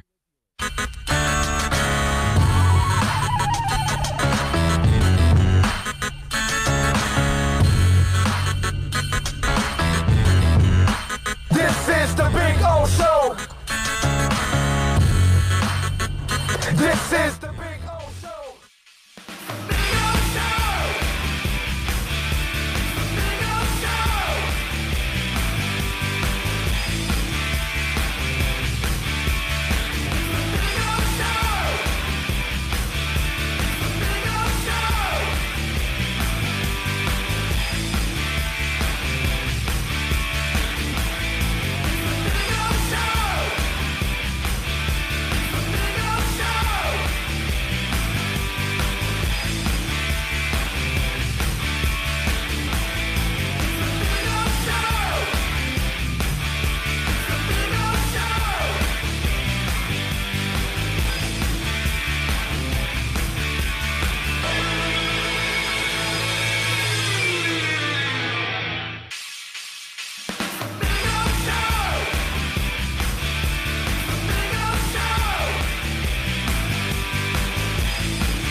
All right, we are back. We're back. Yes, and Tommy Italian, 305 for live. Thank you, sir.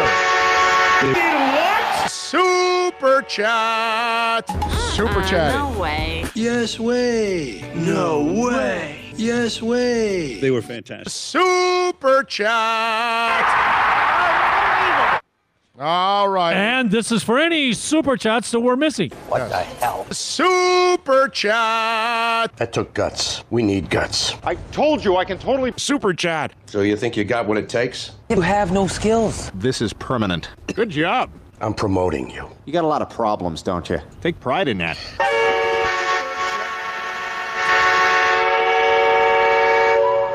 You know how cool Tommy Italian 305 for life, he mentions that Omar Lopez sent in a super chat, and I didn't see it because I've had all these issues with the internet today, and I haven't been able to. It's funny because we have the connection to connect on the video, but then we use another feed for the internet here, and I just haven't been able to connect.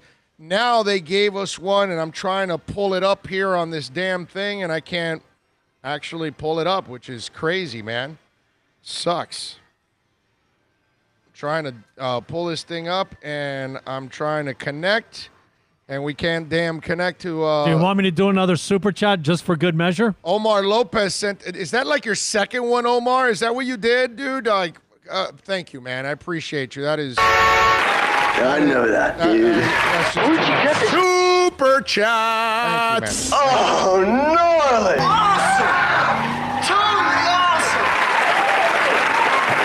Man of 1,005 holds also chiming in on the super chat. Thank you very much, man of 1,005 holds. That is What's going on in there? Super chat. Excuse me a sec. What are you babbling about? Super chat. If he Super chat. will all Super chat. it'll be anarchy. It's out of my hands. You guys are awesome. For the next 20 minutes, we're just going to do super chats. Yes, exactly. Yeah, pretty much, because that's what's been coming in. Thank you all out there for sending in all the super chats, man. That is very nice of you all out there, as always, for connecting with us, man, in a big time way. That's let me see. I'm trying to connect with this thing here because I think they gave me because you signed on the one that they gave you that I said. You signed on with that one? No, I just came and hooked up to what we normally hook up. That's what's rolling on my stuff. All right. Well, other than, of course, my two ethers, which is, of course, the camera, and then my uploads for the podcast. Well, I keep trying to connect, and I'm using the password they told me, and it's also not working. So if you can call Carl and ask him, because he'll answer, I'm sure, now. But it's not. Tell him that it's not working, man. The password he gave me and everything, it's just not working. You have my mouse. You have my Apple. Yeah, I got you there. All right, so I have your I have the board up here. I can't really read it because it's not like right in front of me. It's really hard for me, guys, right now. This is a pain in the ass, man. I'm a little pissed now. It's pretty simple to get me a damn password and get me the email. You know, I just need that. In other words, to work this thing. You know what I mean? It's just I don't want to be worried about this crap while I'm on the air. Alexa, thank you, of course. We love you. And since Matthew Walker said, who cares about Alexa? At least everyone else. We all care about Alexa, okay? Who's saying they don't care about Alexa? Yeah, you can't say that, Matthew. No. You can't say that about our girl, all right? Can't do that. You can't. Yeah, how can you diss the president, by the way? Can't diss the president, you know what I'm saying? So... That's that's. We're talking of the big old radio show, not the president, like White House. Well, stuff. I'll vote for her too as president. Oh, over Trump? Yeah. Some tells me she'll do a better job than Biden too. What the hell are you talking about? Yes. What do you think? You think Biden's the answer? Give me a break, bro. More of an answer than him. Lesser of two evils. They're not. They're both disasters. They're going to be both disasters.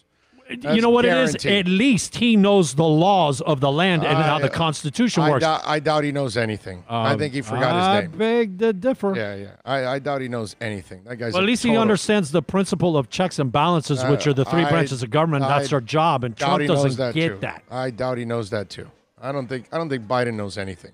I think Biden's a complete idiot. He knows how many electoral votes and what they originate from. Biden's going to end up winning by default, not because he's actually a good selection. Okay, but you That's know what? all. Anything is better than Trump. No, none of that is good. Trust me. I'm not a party zombie like you. I'm not doing I'm not that. a party zombie. I'm talking about Trump needs. Dude, he doesn't understand how our Constitution works. It's a joke. We're not adding anything good either. We're adding garbage. It's total garbage. Can't get any worse than we are right now. Total garbage is what we're adding, like always. Hey, look, if garbage we're with at level, Bernie, we would add a garbage with Hillary. Yes, and I get and we that. had garbage with Trump. Brother, Either way, I'm it's all with you. But garbage. if you're on the floor and you're at level 0, you go up to level 1. At least you moved up. Mind you, we need to be at 10. But if I get 1, it's higher than 0. The country's still going to be crap. He's just gonna do crap. I am the first man. Laughing my ass out loud. Love you. Oh, yes, Josh, you are the first man. That's right. President, you are the first man. That's right, Josh. You are correct. You are the royalty of the show. You are correct on that. That's right. What else do we have here? There's a difference between knowing something and applying what you know. Joe Biden isn't the answer. No, he's definitely not the answer.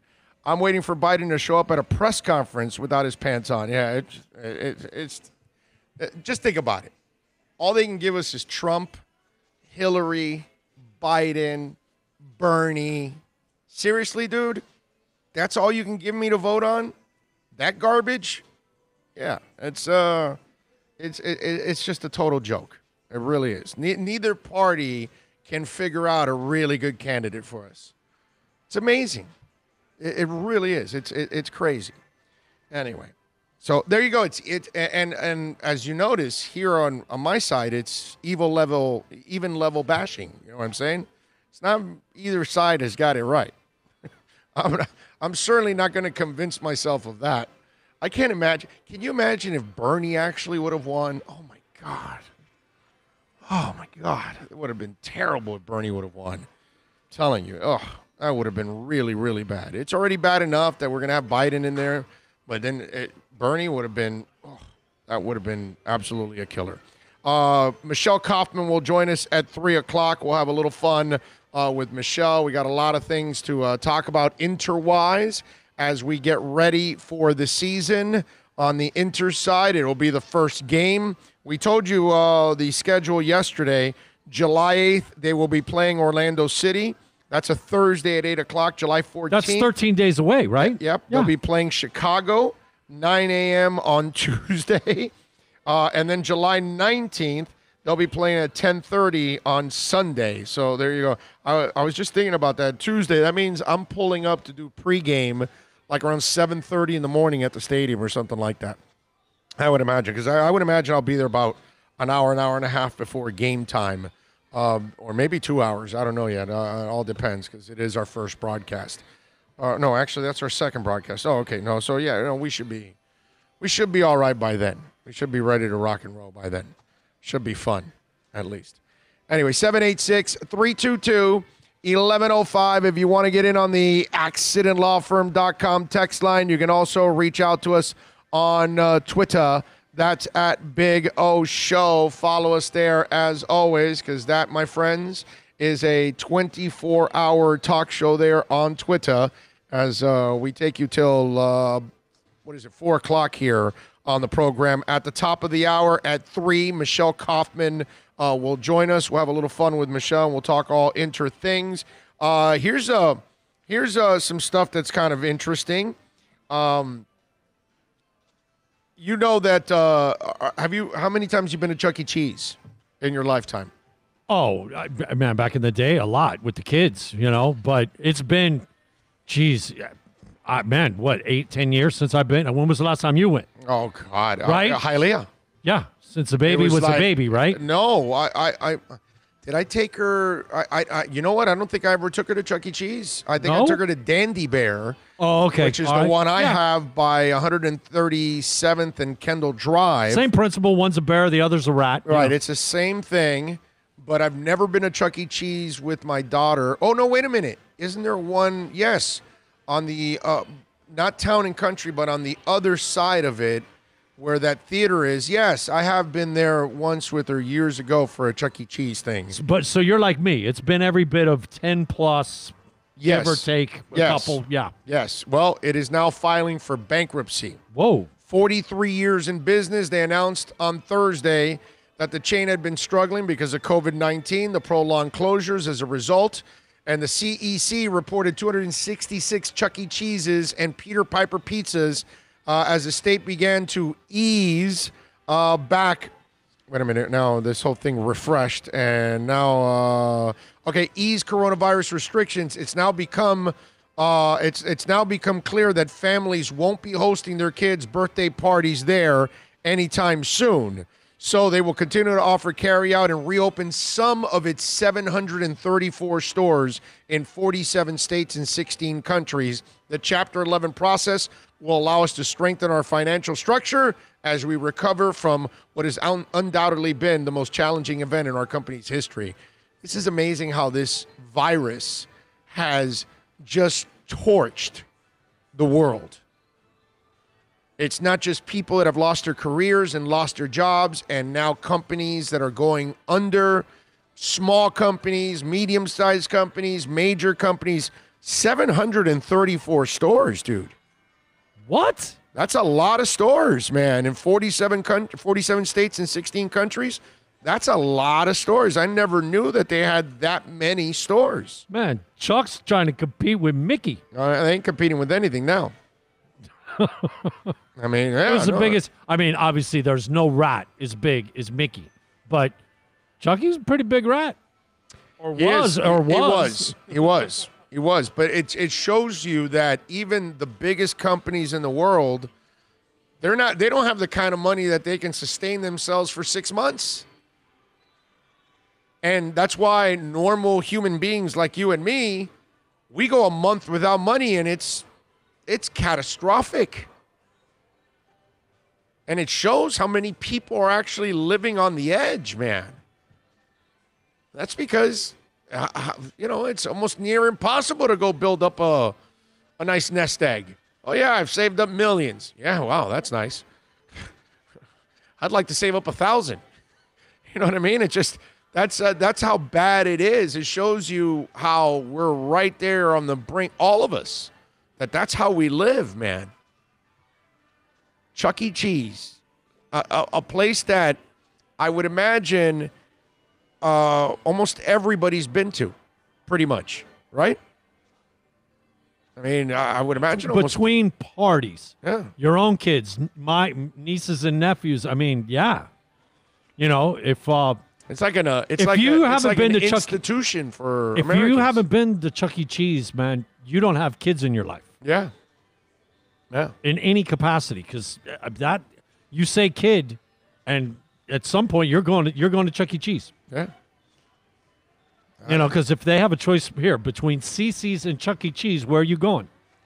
They're going to Chuck E. Cheese, man, because you got the little thing on stage, and you got games and this, and the little run-around house and all that stuff. I mean, I'll tell you what, when I go into Chuck E. Cheese, because I always thought about it like, it's just, it's just Chuck E. Cheese.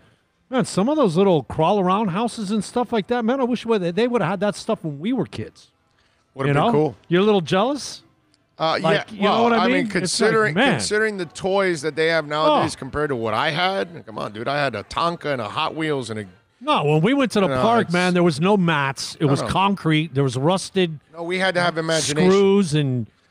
jagged pieces of steel sticking out, We had to have imagination when we were playing all kinds of games and things like that. We didn't have a lot of the options. It was the Atari stuff came in towards the end of my childhood, like towards the end, 12, 14, and then, boom, after that, forget it. Video games were kind of taken out of the mix. Alabama, the football team, they put out a video for Black Lives Matter. Nick Saban was part of this video. And look, things are changing, obviously, in our society. And they're changing, hopefully, for the better now, because hopefully everybody, we can start to take another step. Let me put it the right way. We can take another step towards equality. We're nowhere near that. Not just for the black community. We're nowhere near with that with women. We're nowhere near with that with other minorities. We're nowhere near with that with the LGBT community. So, we could talk about these issues over and over again. But coaches have to get on board. They have to prove that they're supportive of these players because a majority of them are black now. You're going to have to recruit a lot of black players in order to succeed in pro sports or in college sports, right? So you've got to prove that you are a real supporter of the movement. And I'm going to give Alabama a lot of credit. The video was produced. Players, obviously, along with Nick Saban, are part of this video and talking about the Black Lives Movement. And let's play a little bit of this. Let's play it for you. It's not that long. But it definitely is an impactful video and a nice job by them. We are a team, black, white, brown. Together, we are a family. We are brothers. We represent ourselves, our families, our hometowns, our university, and our country. We stand on the shoulders of giants. Our grandparents and parents. Our ancestors, our heroes, Alabama alumni, and former players who have changed the world. Beginning on our historic campus, we speak as one, acknowledging our history, honoring their legacy, and building a better, more just future. On the field, we are relentless. We are strong. We are conquerors. But we are human beings first. And in this moment in history, we can't be silent. We must speak up for our brothers and sisters, for our sons and daughters. We speak for justice, for fairness, for equality, for greater understanding. We stand together against racism, against brutality, against violence, for a better world. When we see our families, our neighbors, our classmates subjected to violence, we recognize the fear in their eyes. And when we experience racism, it hurts. In the game, we are one team. One heartbeat, one mission. Yet we are diverse. We don't always agree, but we learn so much from each other. And we are so much better together. Until I listen with an open heart and mind, I can't understand his experience and his pain. The virus has shown us how much we benefit from being together. And how much we need each other. We believe the solutions to our challenges are within us. We choose to listen. We choose to hear. And understand others' perspectives. Let's listen. Let's unite, because all lives can't matter until Black lives matter. Until Black lives matter. Until Black lives matter. Until Black lives matter. Because all lives can't matter until Black lives matter. It's a great video. It's a moving video, and you're going to have to prove it now. And here's the best part about what's going on now in this movement. For whatever, a couple hundred years, the black individual had to stay quiet when they ran into racism because nobody backed you.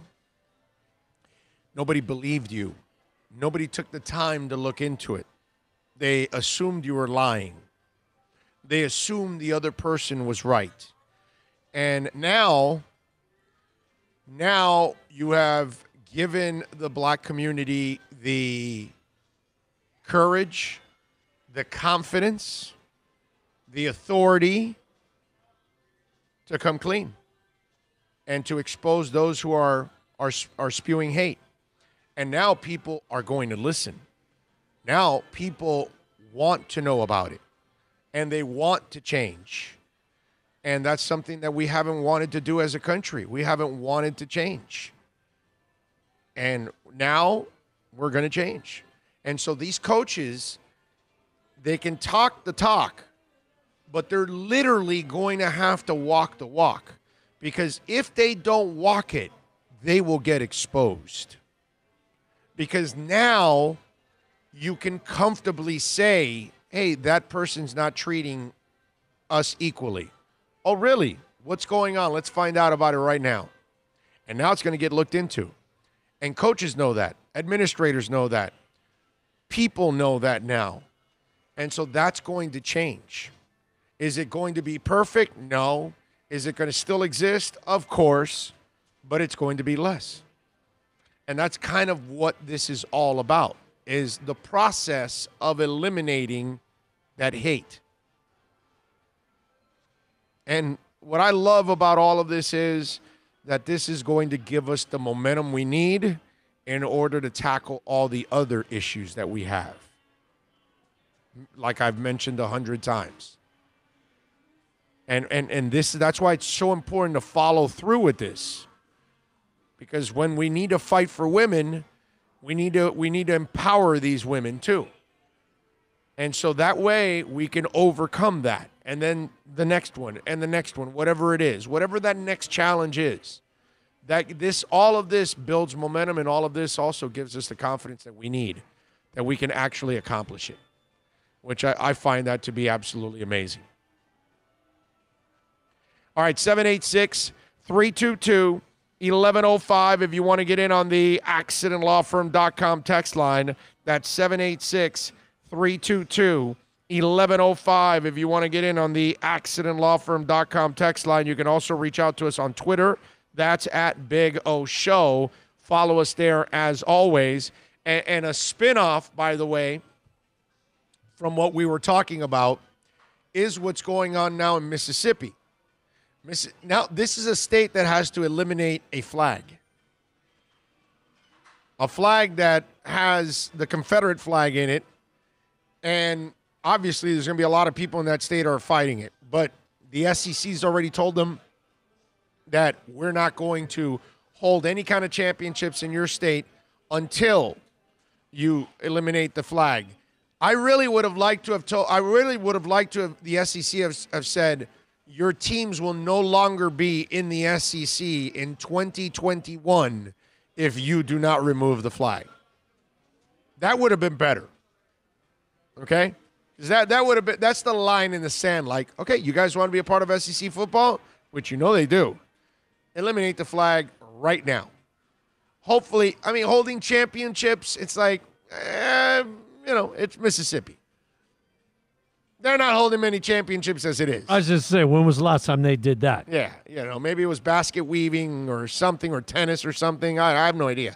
But it's not any relevant sports. They're not winning anything in football or basketball. Okay? They don't win squat. So, whatever. But Lane Kiffin now and Mike Leach were part of a group of nearly 50 people that met with Mississippi state legislation on Thursday, calling for the Confederate symbol to be removed from the flag immediately. Kiffin and Leach, okay, I'm not going to take your teams away. I'm not going to knock your teams out of the conference. I'll tell you this, you don't eliminate that flag, you will lose your coaches, and you won't get any other good ones after that. Do you know why? They won't be able to recruit any players. Because now that this fire was started by Kylan Hill, the star running back who chose to stay at Mississippi because they hired Mike Leach. So that kid came back. He's a stud. And he said, you know what? Leach is coming up. I'll tack on another great year, and I'll climb in the draft. And, running backs are running backs, so I get what he's trying to do. But now he's telling you, no, I'm not representing you guys if you don't take off that flag. So Lane Kiffin and Mike Leach are basically going to be there for one more year if the flag is still there. Because eventually they're already at a disadvantage. Okay? They got to deal with Auburn and Alabama and Georgia and LSU, and they're not in their class as it is. You allow this thing to continue to fester, forget about it. It's over. It's over. You're going to get all kinds of backlash now. I wouldn't be surprised if there's any corporations that make their home in Mississippi that they're going to say, hey, listen, we need to get out of this. Oh, no, we'll give you a little bit of a tax break. No. We'll get a tax break somewhere else. But we'll do it without a Confederate flag representing where we're at. And so the crap's going to hit the fan. They're going to have to change the flag. And look, I've told you guys this before. History doesn't need to be honored when it's stained. Leave it in the books. That's all. Nobody's saying to take it out of the history books. It's just you don't need a statue. You don't need to name a bridge or a street or an intersection or a highway or whatever after them. You don't need to do any of that to celebrate these people. Okay? If they're tied to a lot of ugly stuff, then, it is what it is. You gotta take it down. Don't take it out of the history books. Keep it in the history books. The history books are there to teach you about the bad and the good so we can learn or continue, depending on what it is. Do you know that the actual, what do they call it, the stars and bars? Yeah. That we all know and recognize as the Confederate flag, that was actually came into existence post the Civil War. It is not the original Confederate flags. There was actually one that they used that looked, they said, too much like the U.S. flag. Right. And they ended up changing it. And basically it was that stars and bars things in the corner, kind of like where our stars are. Right. And then the stars and stripes, it was all white. And they said on the battlefield, you could barely see it. Plus, it also looked like, you were conceding a white flag. Let's just keep the red, white, and blue with the 50 stars and that shit. Let's just move on. Well, Okay. I mean, the thing about it is, having ancestors that fought in the Civil War in upstate New York against the South, this stars, that's not even the original Civil War flag that they used, okay? Well, I mean, in the end, bro, it doesn't matter. It just... They all need to be done. It's what it symbolizes. That's the problem with all of it. In the end, it's what it symbolizes, and that's what they've got to try to eliminate. The problem is, is there's that 35% of those old people in the South that, they're all about that. Right. Bottom line. Yep. All right, 786-322-1105. If you want to get in on the accidentlawfirm.com text line, you can also reach out to me on Twitter. That's at Big O Show. Let's do this. Let's take a quick break. When we come back on the other side, Michelle Kaufman is going to join us. We'll talk a little Inter Miami with her. We do want to remind you, of course, that Murias Dental is a proud sponsor of our program. Call the folks at Murias Dental. You need to get your cavities filled, clean your teeth. Maybe, God forbid, you got to get a root canal or something like that, an implant, Invisalign. I'm telling you, Murias Dental, I would never mislead you guys. Save this number, 305-821-0231. That's 305-821-0231. They do it all. They're state-of-the-art equipment, family-owned. They are absolutely amazing, folks. You've been quarantined for months, probably staining the hell out of your teeth. Call them, man. All right, 305-821-0231. Go to the website, muriasdental.com. Drubo, thank you, baby, for a super chat. What? Super chat. No way. Yes way. No way. Yes way. They were fantastic. Super chat. Drubo says, thanks for taking care of one of your fans last year, Pert Lunchbox. You are a sweet guy and very caring. Big O rules. There you go, Drubo. You are a stud, man. Thank you, Drubo, as always, keeping it locked. You guys are absolutely amazing. Nothing but love for all of you out there as you all take care of us and even dress up our studio, too, at the same time with the gifts. I actually added some stuff to the studio. Okay, so Monday when we're back in studio, you guys have some homework now. You got to figure out some of the new things that I added to the studio background now. Okay, so it's... you got a little Where's Waldo thing going on there? Yeah, I added a few more little things here and there, and you guys are going to be able to, trip out. I am going to say this for all of them out there that can't. You can't hide Darth Vader in the statue, the Eiffel Tower. This is more, okay? This is actually, I think you'll be able to find all of them, like super obvious. Well, Okay? it doesn't have to be super obvious, but you can't put Darth Vader underneath the Eiffel Tower. Yeah. Yeah, I kind of thought maybe that would, I should have gotten some Tatooine, or is it Tatooine, or Jawas. The Jawa eyes, I should have added to the Darth Vader, and then maybe you would have found it. That might have worked out. Yeah, those little red beady eyes. That might at least like, hey, what are those red? Oh, okay, I see what that is. That might have helped out. All right, hour number 5 is next. Michelle Kaufman starts it off right here on the Big O Show, live from Hialeah Park. It's a buyer's market at Toyota of Hollywood. Over 1,500 Toyotas on the ground, and truckloads just keep on coming. Now pay up to 50% less. 2020 Camry, not $29,000, $17,775. 2020 Corolla, not $22,000, $13,775. Buy a new 2020 Toyota with 0 down and 0% financing, or we'll make your payments till 2021 at Toyota of Hollywood, the #1 volume Toyota dealer on 441 between Hollywood Boulevard and Sheridan Street. Are you tired of watching the same old travel videos on the internet? Well, then check out MikeNoGoZones.com, a travel documentary that's breaking barriers. I go to the places that the media tells you to fear, where no one else dares to go. Baltimore, Opelika, South Side of Chicago, and more. Go to MikeNoGoZones.com. No one expects to get into a crash, but I expect you to go to accidentlawfirm.com if you do. Make sure when hiring a driver, you go through a rideshare app so that you can be covered by the insurance, which can be up to $1 million whether you're a passenger or a driver. In other words, don't try to save a few bucks by paying cash instead of going through the app. I'm attorney Bobby Nunez from Nunez Law in Miami, and we're here to help you through the process. Go to accidentlawfirm.com for a free consultation from me, Bobby Nunez. That's accidentlawfirm.com. America's safest and best-selling compact luxury SUV is at Acura of Pembroke Pines, and this is how we do it. RDX, $339 a month at Acura of Pembroke Pines, the #1 volume Acura dealer.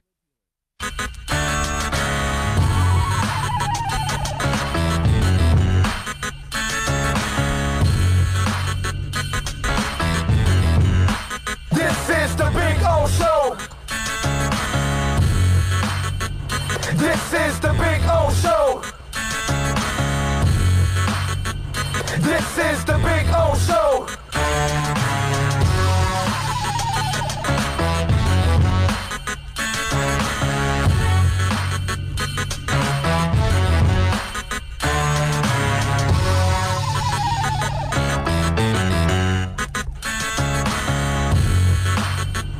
This is the Big O Show. This is the Big O Show.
We're going to get Michelle in a couple of minutes here, so we'll talk for a couple of minutes, and then around 3:10, 3:12 here, we'll get Michelle Kaufman on with us.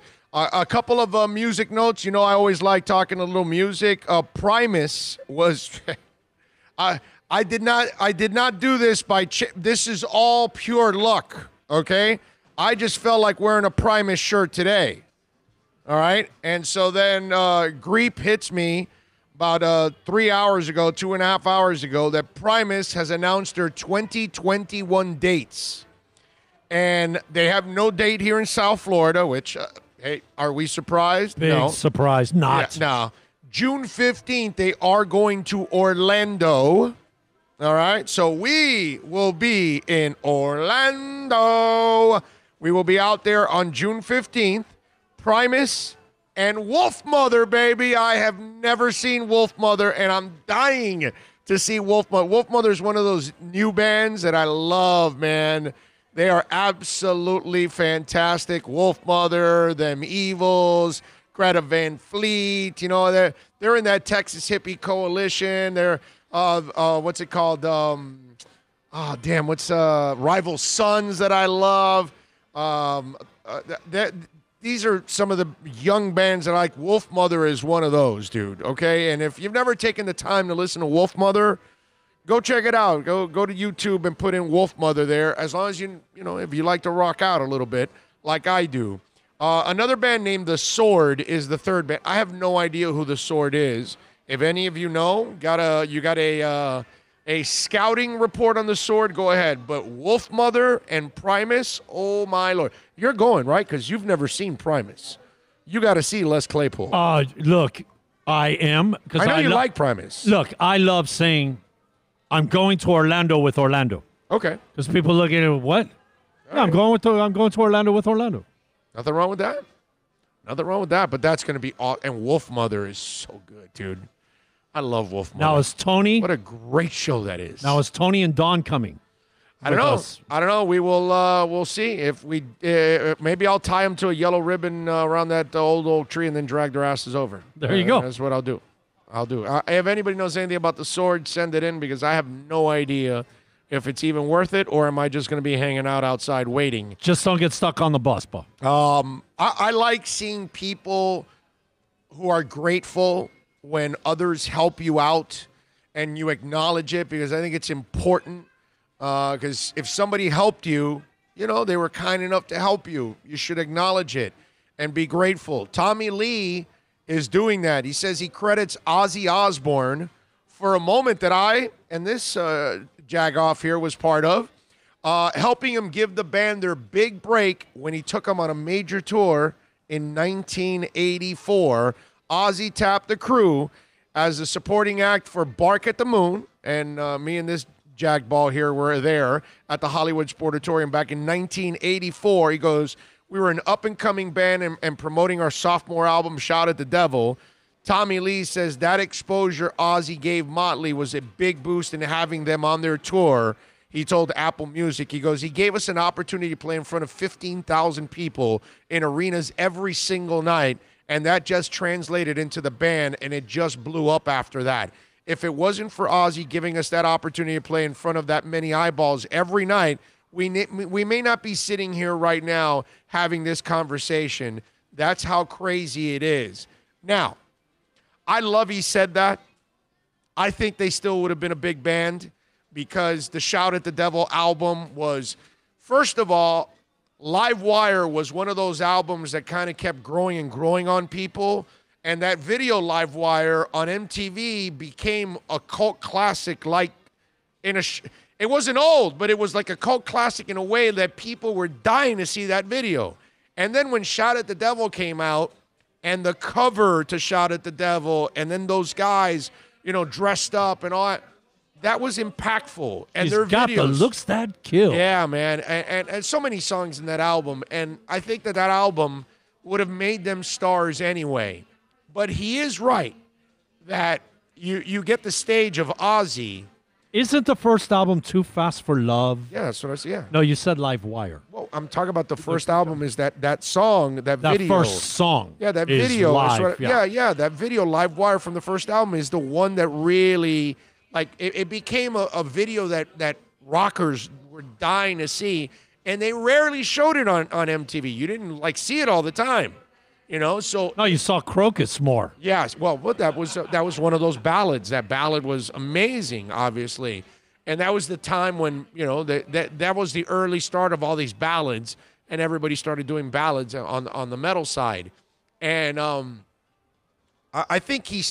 still think the crew would have been enormous, but it's pretty cool that he acknowledges it because obviously that was an enormous break, and that helped Shout at the Devil explode. It probably put him. It probably fast tracked it. Let's say. Okay. Yes, no doubt about it. But I think MTV was fast tracking it in the process, as it is, because they were growing, and then on top of growing, people were turned on by their videos, back in those days.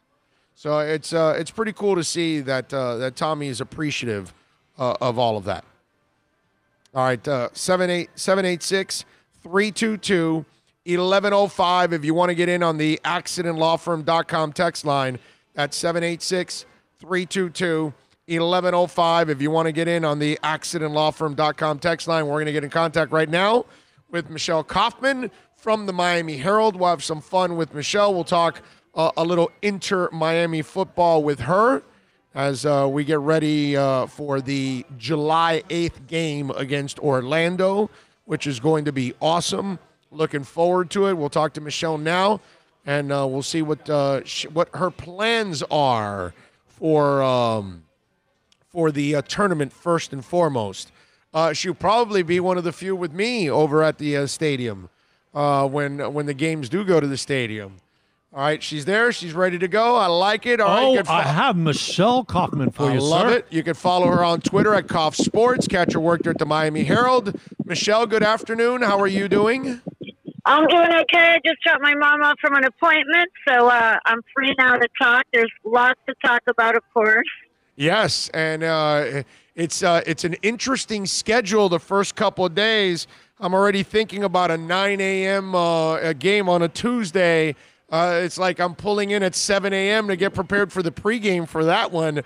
I know. It's like a World Cup. It's kind of like a World Cup, with the morning games and the night games and late night. And, it'll be fun. I think if everybody can stay safe, it's going to be fun and much needed. I think everybody needs a distraction at this point, and if they can pull it off safely, I think it's going to be a welcome, it's going to be nice for people to be able to turn on a TV and watch a live, meaningful game that actually is for standings, for points, watch a tournament with a knockout round. I think it's, if everyone is exhausted, is as exhausted as I am, I'm looking forward to it, even though, of course, everyone's worried, but that's just like the state of our life now. Is this thing is around us.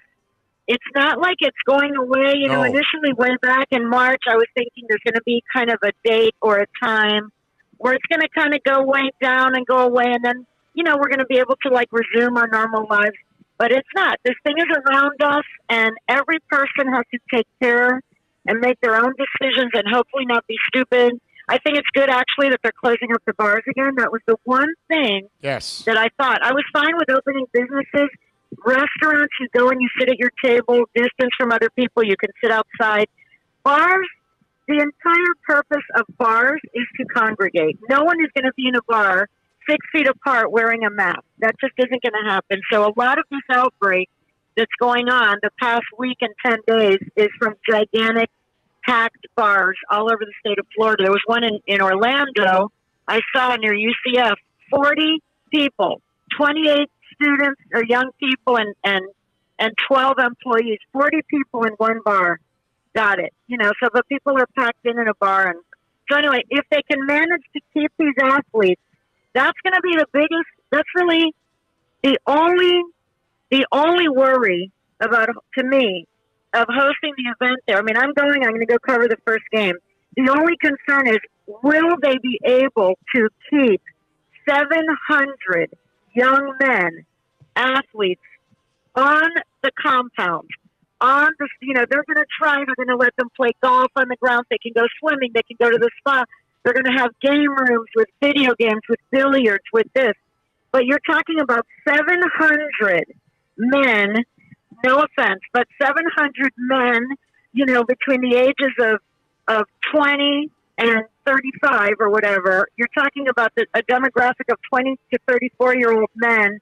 You're going to ask them to spend 4 to 5 weeks, some of them, sequestered in the Swan Resort and going to the ESPN-wide World of Sports for their games and never leave. Do not go to a bar.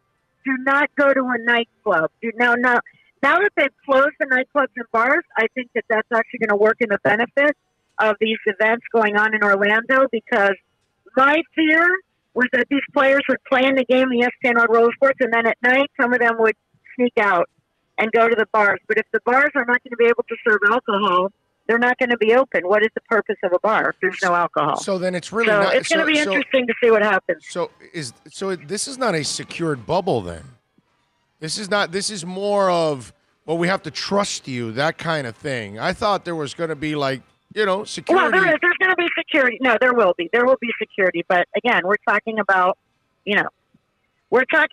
700 men between the ages of 20 to 34, so 35, So, yeah, there's going to be security. There's going to be security that's supposed to check out, check in, in the hotel. They're not supposed to leave the hotel except to get on their team bus. They have all kinds of security protocols, and hopefully they'll be able to enforce it. That's the only fear, is if some of these guys sneak out or somehow somebody sneaks in. If they have girls sneak in or whatever. You know what I want to that's ask a you? problem. You know what I want to ask you? I want you to ask a player this. Will you guys police each other? Because if somebody cares about, let me put an example. Like if you're LeBron James, right? You don't have time to screw around. You got a couple years left. You already gave away a year last year. You're focused. You're going to make sure the other 14 or 13, now that Avery Bradley is going to drop out, you're going to make sure the other 13 guys are doing their business and staying in the bubble and being responsible, because it means something to you. You know what I mean? So like with Inter Miami, Luis Robles. He's 36. He's got 3 kids. He's the captain of the team. He's one of the leaders of the MLS Players Union. He's one of the ones who helped negotiate the deal for this event to even take place. He's a very, very, very responsible person. I would absolutely trust that Luis Robles is going to do everything to the nines. He will be wearing sanitizer on his whole body. He will do everything he has to do. But yeah, the question is, he will be a leader. I know he will. But, some of the young bozos, I've been covering sports. I've been covering sports for 35 years now, okay? And I've covered every league. I've covered the NFL, I've covered the NBA, I've covered Major League Soccer, I've covered college sports, you name it. There are some knuckleheads, in every group of men, there are knuckleheads. It's basically like a giant fraternity. And, there are some guys that behave, and then there are some that don't. And the danger with this is, the majority of these guys, I think, are going to behave. And I think, the precautions that they're taking and everything they're doing and all the testing, they're going to be tested every 48 hours and everything else. But if there are a few knuckleheads, they can ruin it for everybody, you know? Yeah, no, I believe that. That's why I don't think college football happens this year. There is no way you control 119-year-old kids. I'm sorry. Right. Their sexual drive alone is going to be an enormous problem as it is. Yeah. And they also have this sense of what is it? Invincibility. Invincibility. Yeah. Invincibility. They carry all of that. I don't think college happens. I think players are going to get sick left and right. I think the pros, you have a chance because those men have to pay mortgages and have wives and girlfriends and 8 cars. And so there's a lot of pressure on them to come up with the money. Kids will be kids, right. Man. They're going to make mistakes. The pros, and that's where I worry about the MLS, because I think basketball's got it right with a bubble the entire time. The MLS, the second they leave that bubble and they go to their cities and then they start traveling, oh my Lord, you're worried about the bubble? Oh man, the traveling's going to be a real concern for the MLS. Yeah. we'll see. You know, it's a science experiment. You know, and hopefully the science experiment goes well. I think that if they can do it safely, I think it's a wonderful thing. I think it's not going away. So we, as a society, we kind of have two choices. We have to either just everyone stay in their house and stay in their cave, and our kids don't go back to school, and our kids don't go back to college, and our younger kids don't go back to elementary school, and we all just sit around and play board games and do puzzles and watch Netflix for a year. That's really not. It's not reasonable. Economically, people need to make money, need to be able to pay their bills. I mean, so the thing is, we have to kind of get over the idea that it's going to go away and then we're going to resume life, because that is not happening. It is not going away anytime soon. It will go away at some point with a combination of I was just speaking with a very, very respected infectious disease doctor that we happen to know. And I said, when will I be able to just relax? When will I be able to wake up and not think about freaking COVID the minute I wake up in the morning? You know, when will I have that? When will I have that peace of mind? And he said, you know, two things have to happen: a vaccine and herd immunity. He said a combination of vaccine and herd immunity is the way that every epidemic in history has gone away. At some point, it goes away. It doesn't stick around forever. It goes away with herd immunity and or vaccine. And so, you know, he said that as soon as we can get, sorry, this is my car beeping. Let me get out of it. He said, you know, as soon as we have a combination of the two, that's when we'll be able to really, you know, see a big change in our lifestyle. But for now, we all have to kind of accept that it's not, if anyone is sitting around right now waiting for the little chart to go down to zero, and that's when they think they're going to resume their life, I hate to tell them, they're going to be sitting for a long, so maybe never, because will it ever get to zero? Maybe we'll never get to zero. Regular flu never gets to zero. So we may never, ever get to zero, but we have to try to figure out how to live with it around us. And so with the thing with sports, you know, if they can do it and they can pull it off, I think it'll be such a wonderful distraction for people, because everyone is tired. Everyone is exhausted. All you hear all day is COVID, COVID, COVID, COVID, COVID, COVID, and then racial injustice, and then politics. And the thing is, all three of them are intertwined now. I mean, it's all one and the same, in my opinion. I don't even think half the things I hear about COVID, I don't even know what to believe, because everything is tinged with politics, you know. So one politician of one party says one thing about COVID, and another politician of the other party says something about COVID, and they're completely opposite. And so what are we supposed to believe? You know, so it's just the combination of politics and COVID and racial unrest in the country is so a lot. It's a lot for all of us to have to just deal with every single day. Everything is bad. Everything is scary. Everything is negative. Everybody's arguing. Everybody's divided, you know, and it's like, wow, you know, are we ever going to get to a point where we can just wake up in the morning and say, oh, I feel so relaxed today. What are we going to do today? And not have to worry. That's the point I want to get to, but we're not there. We're not even close to there. So at this point, I would settle for watching sports in a bubble on TV and watching a game and rooting for a team and saying, hey, I want my team to win, and you're cheering in your house wearing your jersey and watching a tournament. I don't know. Like I said, if there's some big outbreak that happens, I'm sure they will cancel the tournament immediately. These are not stupid people. They are not bad people. Yes. Do they want to make money? Of course. Right. You know, they've lost. I mean, Don Garber was projecting $1 billion, a billion with a B, that they would lose. So, yeah, do they want to recoup the money? Absolutely. But they're also not monsters. They're not bad people. People that have businesses need to get their businesses going, want to get their businesses going. I totally understand that, you know, but it has to be done safely. And if they can do it safely, great. If they can't, I am sure that the whole thing will shut down in a hot second. You know, if there's an outbreak, they will end that thing so fast and send everybody home, and that will be the end of that, you know. So I don't know. We'll see. I'm going to go up for the first game and just sort of write about what it's like. You know, what does it feel like? What does it look like? What does it sound like during a game? But we can't even do interviews. I mean, we have no access to players. The reporters who are allowed to go, there's a very strict protocol for which reporters are even going to be allowed.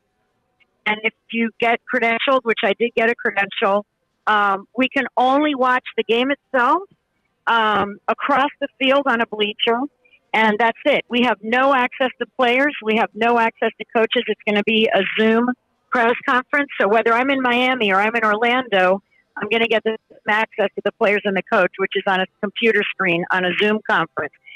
There's no media. Media is not allowed at any of the practices, any of the workouts. We're not allowed at the team hotel. We're not allowed to talk to players in person. We're not allowed to talk to any team officials in person. In fact, even the media relations staff that is there with the teams, for example, Inter Miami has their own media relations staff that I usually work with. They are going to be inside the bubble. So I will have no access to them. They're only going to be working with ESPN and, you know, the broadcasters. Those of us that are outside the bubble, like me, we're going to deal with separate people that they're hiring, like Gabe Gabor, you know, Gabe. Gabe's going to be working for MLS, dealing with the reporters who are outside the bubble, because there's the inside the bubble media, and those are all just TV people. And then there's the outside the bubble media, which is the peons like me, print. So, you know, it's even the coverage of these things is going to be so different from what I'm used to. Usually, watching go up to them after and you interview them when they're all sweaty and they're talking and all very animated about the game. And now it's going to be, I'm going to watch them across the field on a bleacher. Then I'm going to tune into Zoom, and there's going to be the coach, Diego Alonso, and a couple players sitting there in a press conference setting, you know, answering questions on Zoom. That's the new normal right now. Yeah, no, it's what we have to adjust to. Michelle, before I let you go, tell us about the new player that Miami acquired and how it will help. Yeah, you know what? They signed Brett Shea, and anybody who was following the U.S. national team between 2010 and 2015 around there will remember him. He's the guy who always had crazy haircuts. You know, he's a big guy, 6'3", blonde. He had mohawks. He had dreadlocks. He had purple hair. He had red hair. He had every imaginable hairstyle. And, you know, he played in England. I mean, he's a guy who, coming out of high school, was one of the most promising players in the United States. He skipped college altogether. He was drafted number 2 overall in the MLS draft coming out of high school in Texas. So he was a very promising young player.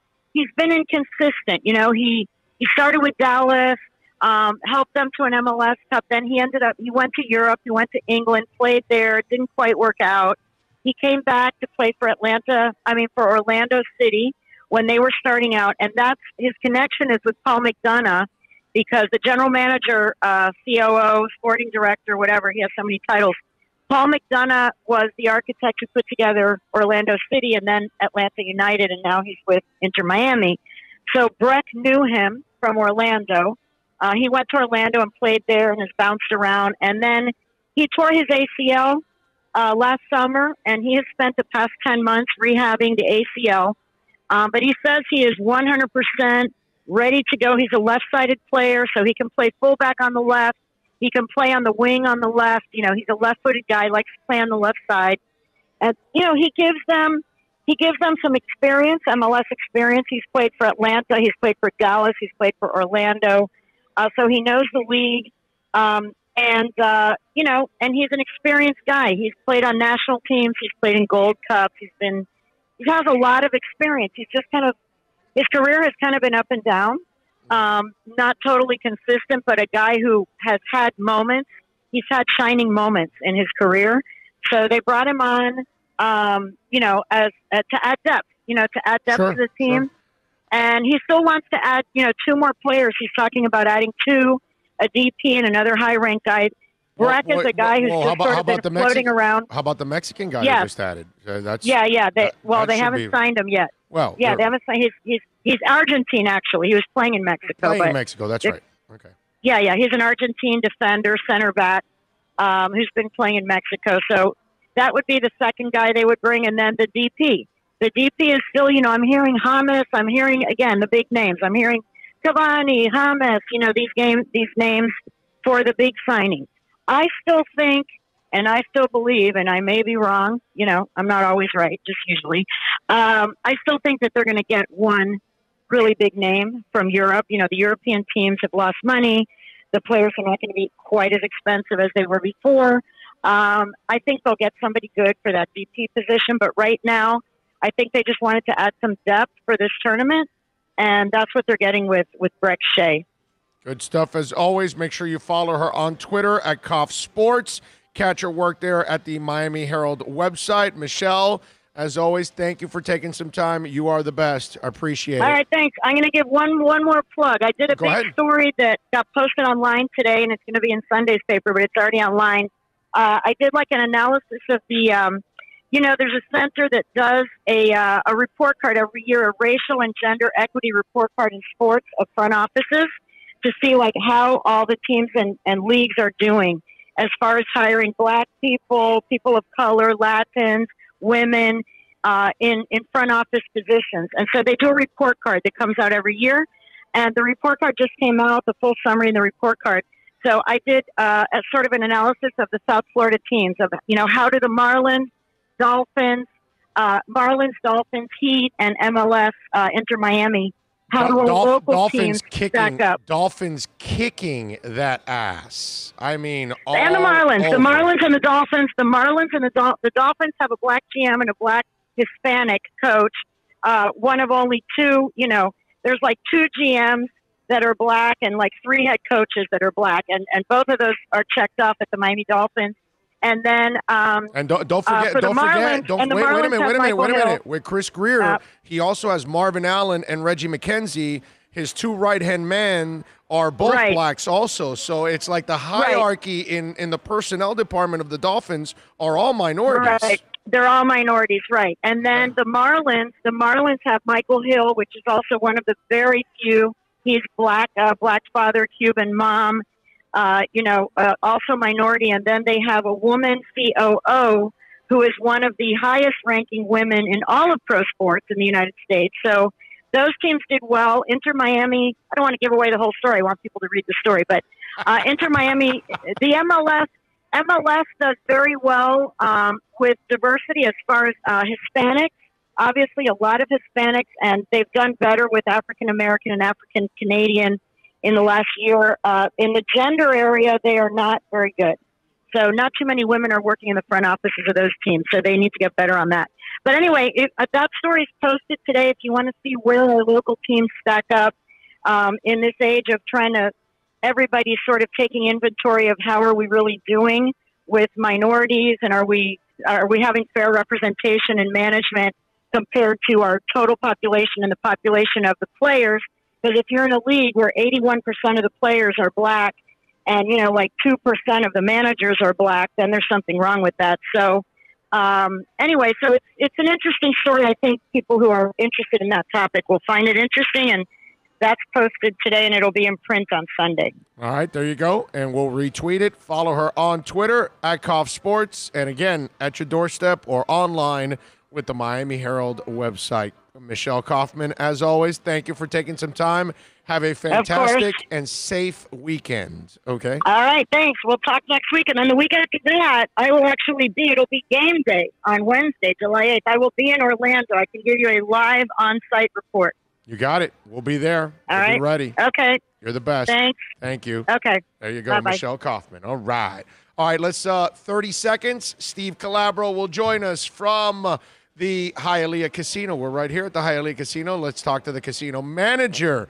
He's got some ideas, too. He's Mr. Idea. Back with more. It's a buyer's market at Toyota of Hollywood. Over 1,500 Toyotas on the ground, and truckloads just keep on coming. Now pay up to 50% less. 2020 Camry, not $29,000, $17,775. 2020 Corolla, not $22,000, $13,775. Buy a new 2020 Toyota with 0 down and 0% financing, or we'll make your payments till 2021. At Toyota of Hollywood, the #1 volume Toyota dealer on 441 between Hollywood Boulevard and Sheridan Street. Are you tired of watching the same old travel videos on the internet? Well, then check out MikeNoGoZones.com, a travel documentary that's breaking barriers. I go to the places that the media tells you to fear, where no one else dares to go. Baltimore, Opelika, South Side of Chicago, and more. Go to MikeNoGoZones.com. No one expects to get into a crash, but I expect you to go to accidentlawfirm.com if you do. Make sure when hiring a driver, you go through a rideshare app so that you can be covered by the insurance, which can be up to $1 million whether you're a passenger or a driver. In other words, don't try to save a few bucks by paying cash instead of going through the app. I'm attorney Bobby Nunez from Nunez Law in Miami, and we're here to help you through the process. Go to accidentlawfirm.com for a free consultation from me, Bobby Nunez. That's accidentlawfirm.com. America's safest and best-selling compact luxury SUV is at Acura of Pembroke Pines, and this is how we do it. RDX, $339 a month at Acura of Pembroke Pines, the #1 volume Acura dealer.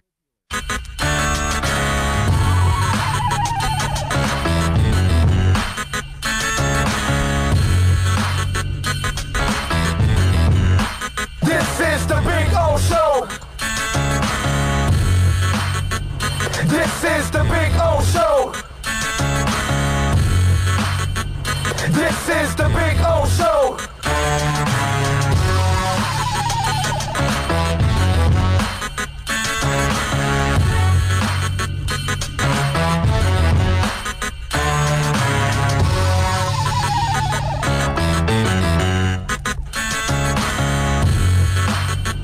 This is the Big O Show. This is the Big O Show.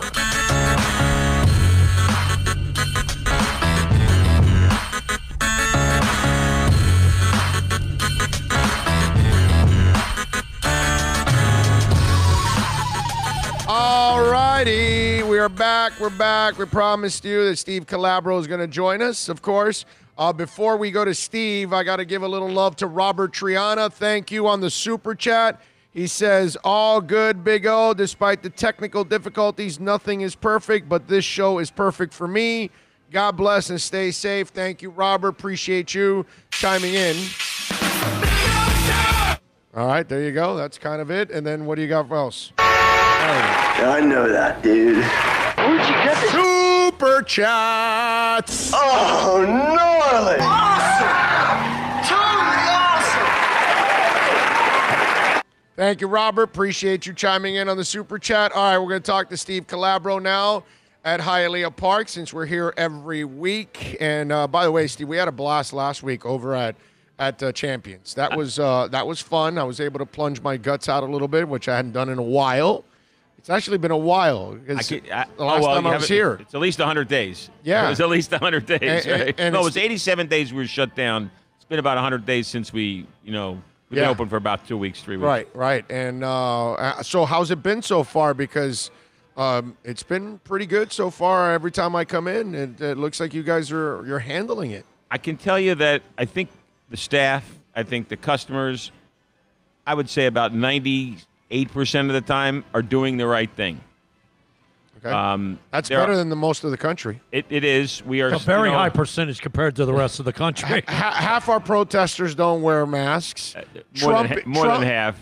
Trump don't wear a mask. No, none of the. Forget Trump. Okay, nobody gets close to Trump. That doesn't matter to me. The president where he wear. People freak out about the president wearing or not wearing a mask. That's more symbolic. It's more symbolic. I get it, but you don't get close to the president anyways to get him sick. Listen, I did a You know what I'm saying? So it's the president, dude. They're going to keep you away from him anyway.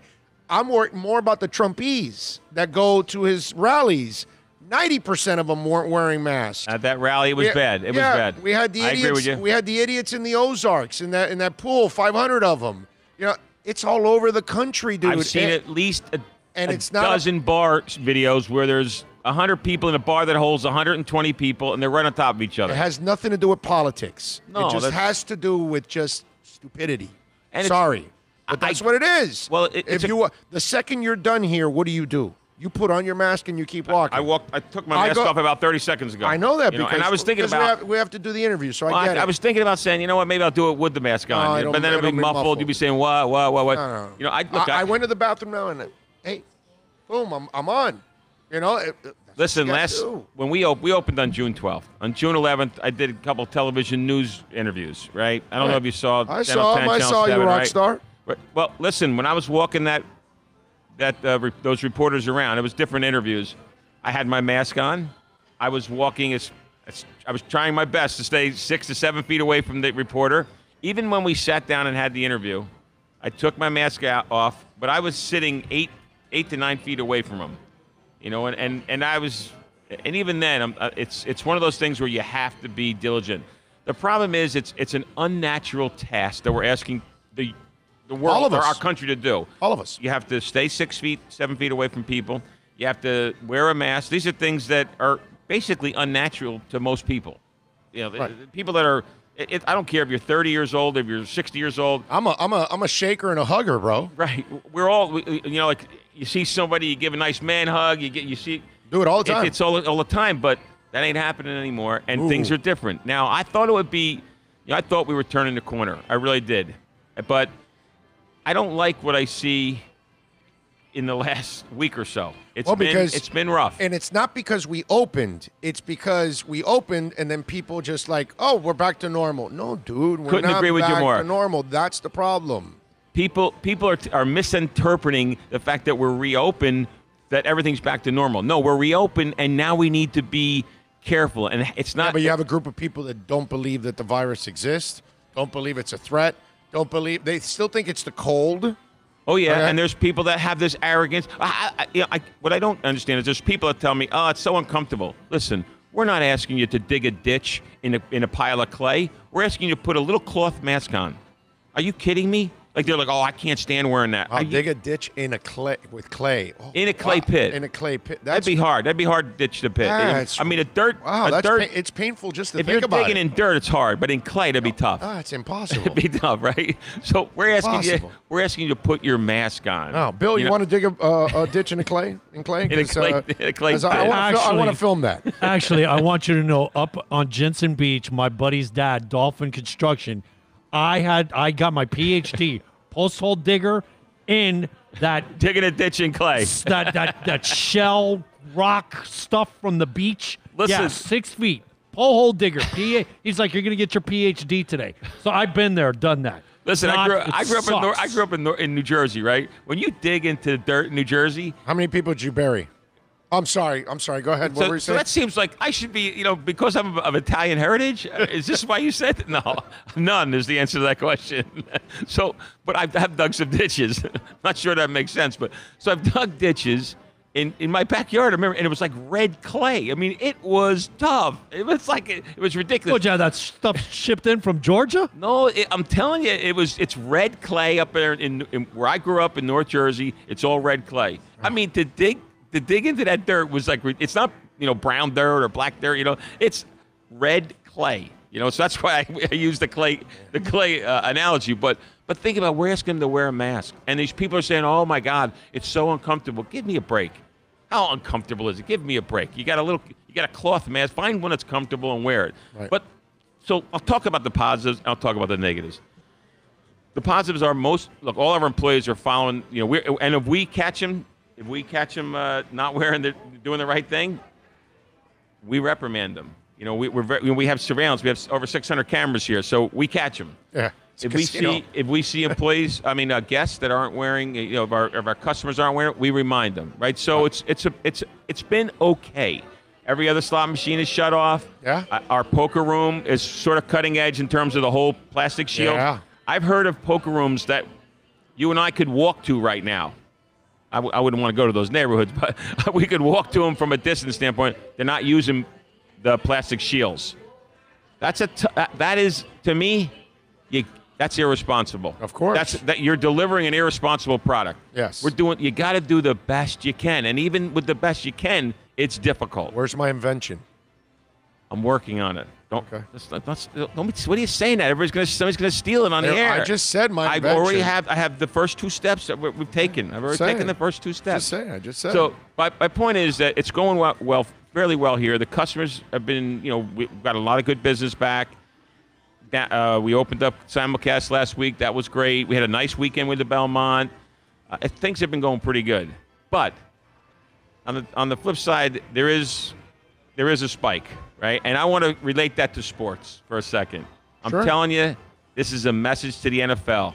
You've got to get a message out to the fans quicker. Don't be giving this message on August 15th you see or what something. Josina Anderson reported? You know the NFL doesn't even have a COVID-19 protocol in place yet for Yes, testing. How are you're less than 5 weeks from training camp, and you've had more time than everybody else to prepare for this, because all the other seasons either already started, were stopped in the middle, or were right about to start, like baseball. You weren't starting for. You have the luxury that no one else has out there. And here's what they probably And you did. get to see everybody else screw up and everything to help you. Here's what they did. They probably said, "Oh, it's going to be fine by the time August comes around." And let me tell you, Roger, you're wrong. It's not fine, and it's not. They're losing golfers, dude, and they don't have contact. Can you imagine football? Big ass dudes breathing on each other, slobbering all over each other, hitting each other. D.O. linemen on a blah blah. Yeah, you're talking about. It's over, bro. So they need to make the announcement, and maybe they can't, my brother. They have to. They have to wait till the last moment because billions are involved, not millions. Billions are involved. So what you're saying? That's the problem. What you're saying? I guess Roger Goodell's saying is he's basically goes to bed every night and he prays that a miracle is going to happen in the next 3 weeks. Yeah. This is what he's praying for. We listen. He's got to be realistic. No, but my brother, what we're doing is what we're doing with our entire society. We can't be hermit crabs. We have to find a way to get out. We have to all produce money. We all have to pay bills, right? So we have to get out there and we have to do it responsibly. We can do some of these things that we want to do as long as we do them responsibly. Football is impossible. It's what John Harbaugh said. What you're asking us is impossible because they huddle, they collide. They're in meeting rooms. Everything is anti distancing. You know what I'm saying? It's totally against social distance. I get it. Golfers is the perfect sport for this. And they're still going down. I mean, Koepka's not playing this weekend. So you have one of the 5 best golfers in the world are out. And it's freaking golf, dude. Can you imagine what the NFL is going to be like? That's my point. College will be worse. They've got to make the announcement now. They've got to make. They've got to say, listen. But they don't have to. First of all, they got to go. They got to start brainstorming, right? You're talking from logic. They're talking from money and desperation. Desperation is the key. Yeah. I get the money. I mean, look, I get it's billions. I get it. I mean, it's just that they have to make the announcement. It cannot happen. They cannot have a game in September. And here it is. What, June 27th, June 26th, yeah. And we think that they're all of a sudden, like in a month. Right, we're a month away from camps. Yeah, a month. All of a sudden, we're going to be able to allow a 300-pound guy hit another 300-pound guy, and no spit particles are going to hit each other, and nobody's going to transmit any kind of. You didn't have your virus. headphones on, but Michelle Kaufman is saying exactly what you're saying, but she said it in another way. She said it like what a lot of people were thinking. She goes, in March, I thought, well, a couple months from now, we'll all be done. I It'll agree. be down to a number, and we thought we'd be in control. And look where we're at now, that now it has spiked to more cases than ever. Luckily, the death rate is not as bad still, but that's going to follow. It usually lags. It usually lags. Exactly. Now, let's see what happens. Again, you're coming from logic, see? All of this is coming from the last couple of weeks of protesting, rallies, idiots at pools, idiots at bars. People misunderstanding the reopening process. It's a slow process. Although Michelle was right, we screwed up with no bars, bro. I'm sorry for bars, but bars and concerts and the places that there's no such thing as social distancing. You go to a bar to meet people and hang out. You don't go to, hey, what's up? How you doing? Hey, cheers. And the guy's 15 feet away. That's not a bar. Yeah. That's not a bar. So you can't open bars. You can social distance here. Because in casinos, I don't care what you're doing, dude. I'm playing against the machine. I'm playing against the dealer. That's how I'm trying to win my money. I don't need to socialize with you. I don't need to hang out and have a beer and cheer the game on. Casinos, you're not doing that. But at a bar, you're doing it. And at a concert, you're doing it. Absolutely. Concert. At a play, you're all next to each other. You just can't do it, bro. These kind of places. So let me ask you a question. We had to. The bars was part of our problem. The protesting has been a pain because I love the protesters. I hate when I see them without a mask because it's like, dude, you're hanging around 40,000 other people. What do you think is going to happen? And by the way, they're all in the open. Yeah. They're not closed in. Yeah. They're all out in the open. And they're close together. They're right next to each other, and they're you. sweating and spitting and all that stuff. And then you see the Trumpies. And luckily, there wasn't 19. Luckily, they didn't pack the arena. Oh, yeah. Luckily, it was 6,000. Yeah. And luckily that the outside that they thought was going to be packed Never too, happened. Never happened, right? Thank the Lord that happened, because that would have triggered more. And it would have been more irresponsible people. And maybe we got to give some of these people credit. Maybe they stayed away from it because they didn't want to risk getting sick. Sure. Which I'm sure there's a lot of people that did that. Now, I would go to a protest, but I don't want to risk. I would go to a bar, but I don't want to risk. If you have a concert, I'm not going, dude. And that's me, that I go to concerts like it's going out of style. So based on the ticket request, the other 994,000 people didn't want to go. Right, yeah. Well, that was a little bit of a scam there. But yeah, Billy's adhering apparently to the no get a haircut concept. I don't know. Well, no, he's going to let it go now. I'm getting my hair back, man. Is it 1967? No, he's gonna let it I'm go. not sure what year it is now. No, it's, you know what? I did get a haircut about just a few days ago. Actually, my stepson, shout out to him. He's an emergency room nurse. For Christmas he gave me a little thing to this special place. Like you go there, it's like it's called Mankind, and it's supposed to be really cool. Basically, it was a really Mankind was great. The girl was a great hairstylist.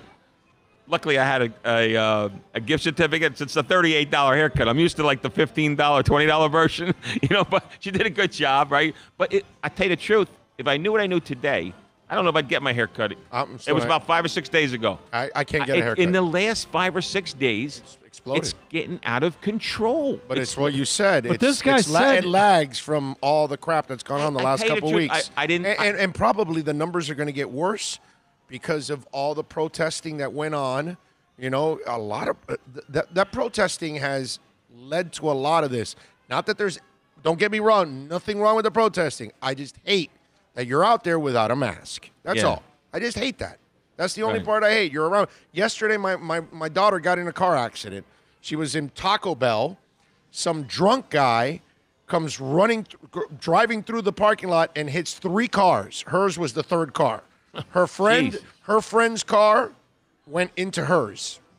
Okay? I mean, it was a disaster. And so we had to go over to go check her out and all that. And while I'm there, you at the hospital? You had to go to the hospital? No. She was fine. We had to go because, the cops were there. Yeah, you got to check out. So we wanted to make sure. It was a mile from the house. So we went over and, make sure everything. I have my distance from everybody, bro. Everybody. Nobody got close to me except my wife. Was the only one that walked up to me. I made sure, I kind of moved. I checked on my daughter, and then I backed away. Boom, it was over. That's what you got to do. And then I'm done. And there were 4 cop cars. There were 15, 20 other people, and I just made sure I stayed away. I even checked out the wind, so I wasn't on a downwind on them. How about that? All right, so let me just get back to my original point.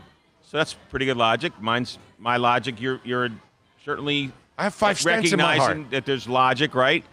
So what I'm merely telling Roger Goodell is, why don't you just try to be logical?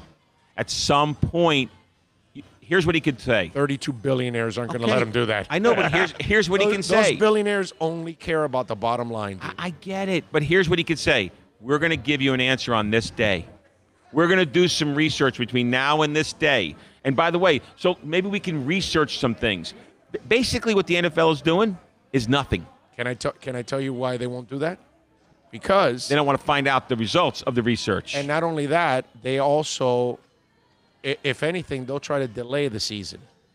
So that's okay. But they won't delay the season until they have to delay it. They got to give a date when they're going to, because you have all these fans out there. To be honest with you, I'm so. Well, nobody's traveling this year, so it's not a big deal, and nobody's going to stadiums anymore. That's not an issue. So what's going to happen? What I'm saying is that's not an.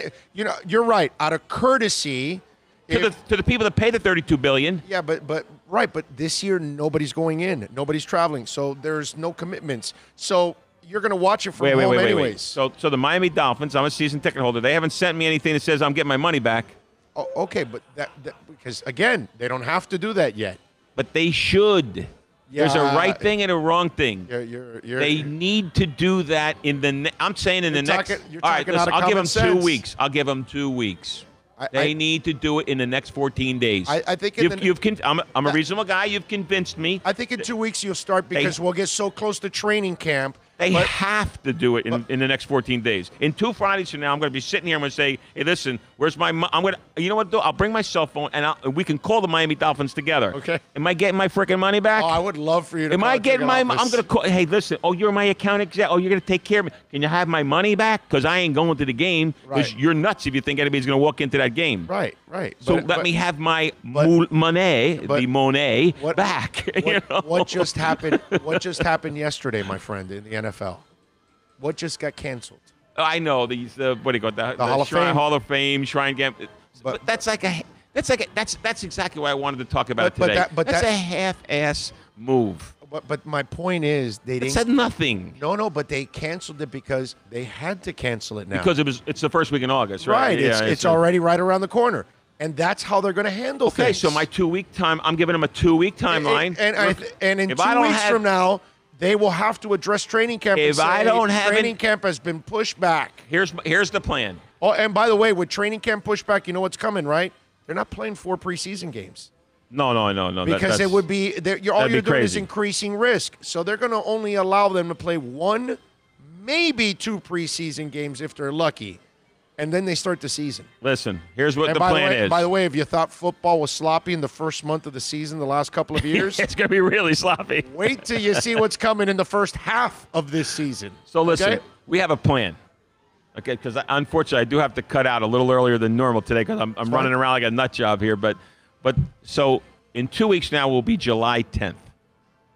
If I don't have an email or a check in my hand, I can guarantee you won't have a check. Okay, but if I don't have an email that says I'm going to get my check, okay. Guaranteed you will not have that. Because first of all, they're going to tell you, would you like to put your money for next No year? bueno. I would like the monnaie, as they say in France. Hold the your money monnaie. till next year. All the money, right? And so what's going to happen is, all right, let's go. You're right. There's probably not going to be a check. But if there happens to be a check. There won't be a check. But if there's not an email that says, Steve, select what you want, your refund or your credit, I'll take my refund. Thank you very much. I want it all back. I'd like you to write a check. Please sign the check so I can deposit it in my nice little app on the phone in SunTrust. I click a little picture and it goes in. Beautiful. If I don't have that on July 10th, we're calling and we're going to ask for it. Okay. Right on the. Listen, I got to talk to you. You're the man. You're my account exec, man. I got I got 3 pairs. I got 6 tickets. That's it. I got 6 tickets. I'm like, maybe I'm 3 times better than anybody that has a pair. Right. Right? And I'm better than anybody that has nothing. Right. So I want to. They have to. So I'm glad I came here because today Big O has kind of just maybe he's calmed me down. No, and he's made my request a little more reasonable. Yeah, because let's give him 2 weeks. You're using Walking too much back logic. from the ledge. Yeah. They walked me off the ledge a little. Yeah, walked me off the ledge. You got to stop thinking logically, bro. You got to stop thinking like I'll give you a responsible way of approaching this. Listen, now they're not going to approach it that way. Well, listen, I'm going to tell the Dolphins. I'm going to tell Roger. In Florida, there's 9,000 reasons why you need to. There's 9,000 reasons today, and tomorrow there'll be another. Meanwhile, there's 9,000.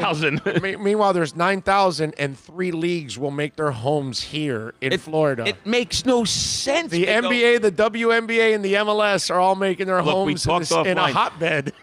This is insanity. It's over with. That's all right. Hey, listen. I know it's big money. Hey, Trump's only campaigning in Arizona, Texas, and Florida, so what the hell? It's kind of the way it goes. But listen, NBA, NFL, baseball, big money. I get it. It's a game. I know. These are games. I know they're businesses. I know they're businesses. No, it's an enormous business. Forget that game. It's like the guy. You ever watch North Dallas 40? Sure, about 100 years ago. Right. I love them. That movie's so good. He goes, "That's what I hate about you guys. When I say it's a game, you say it's a business. When I say it's a business, you say it's a game."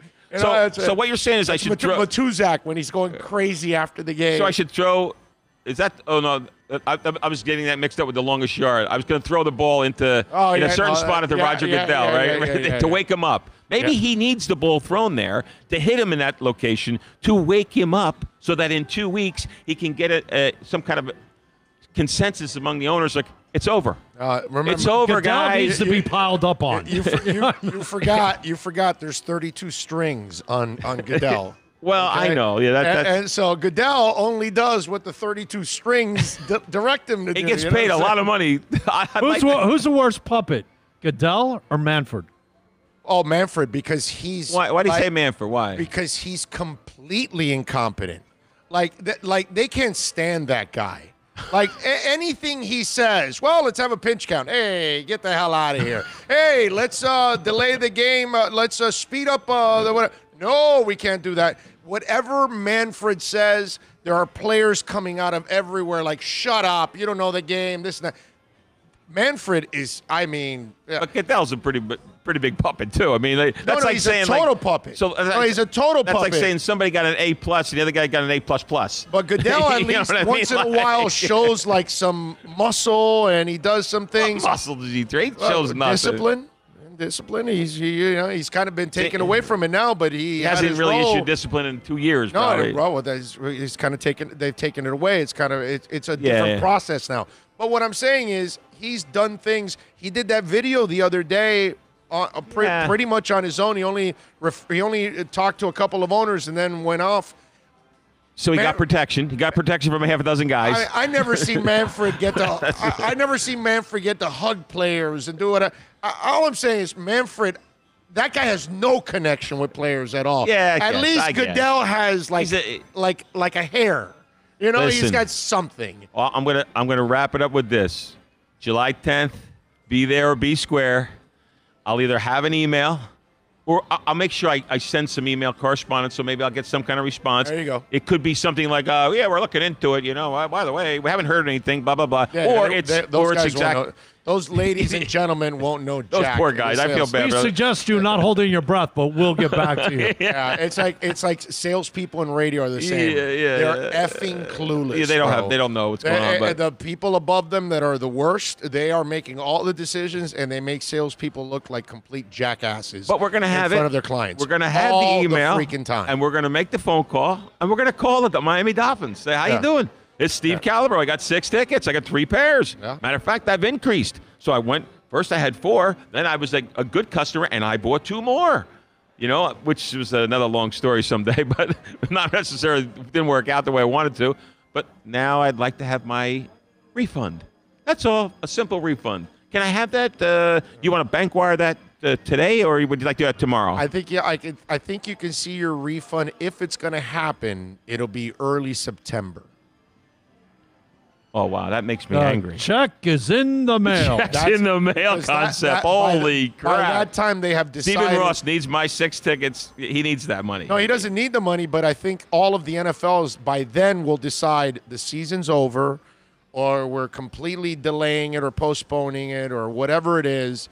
But they will wait till the last second because they want that TV money, doggy. They ain't thinking about your check.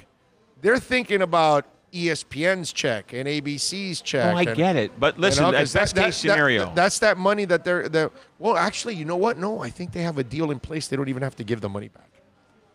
That's how good of a deal they have with the so then give me my check. Yeah. You got your check coming. Yeah. I don't have mine. That's even worse.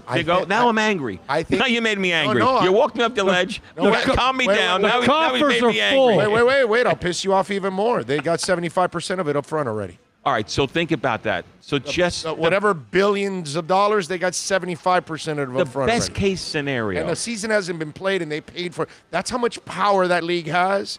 And you have to pay for it up front. The best case scenario is hockey they play a half a green season. Stamps and stuff. You know. All right, go ahead. The best case scenario is they play a shortened season, and it's in the latter half of the season. That's the best case scenario. They need to understand. It's July. It's June 26th. You just have to get real. I'll give you 2 weeks to understand and get real, and it's not happening. In winter, the flu picks up, and that will be a carrier for that. Oh my Lord, I don't know. I don't know about that. I'm talking. It might be worse. I'm just saying the best case scenario. The one scenario is we're not playing a game in the first week in September. Forget that. That's not going to happen.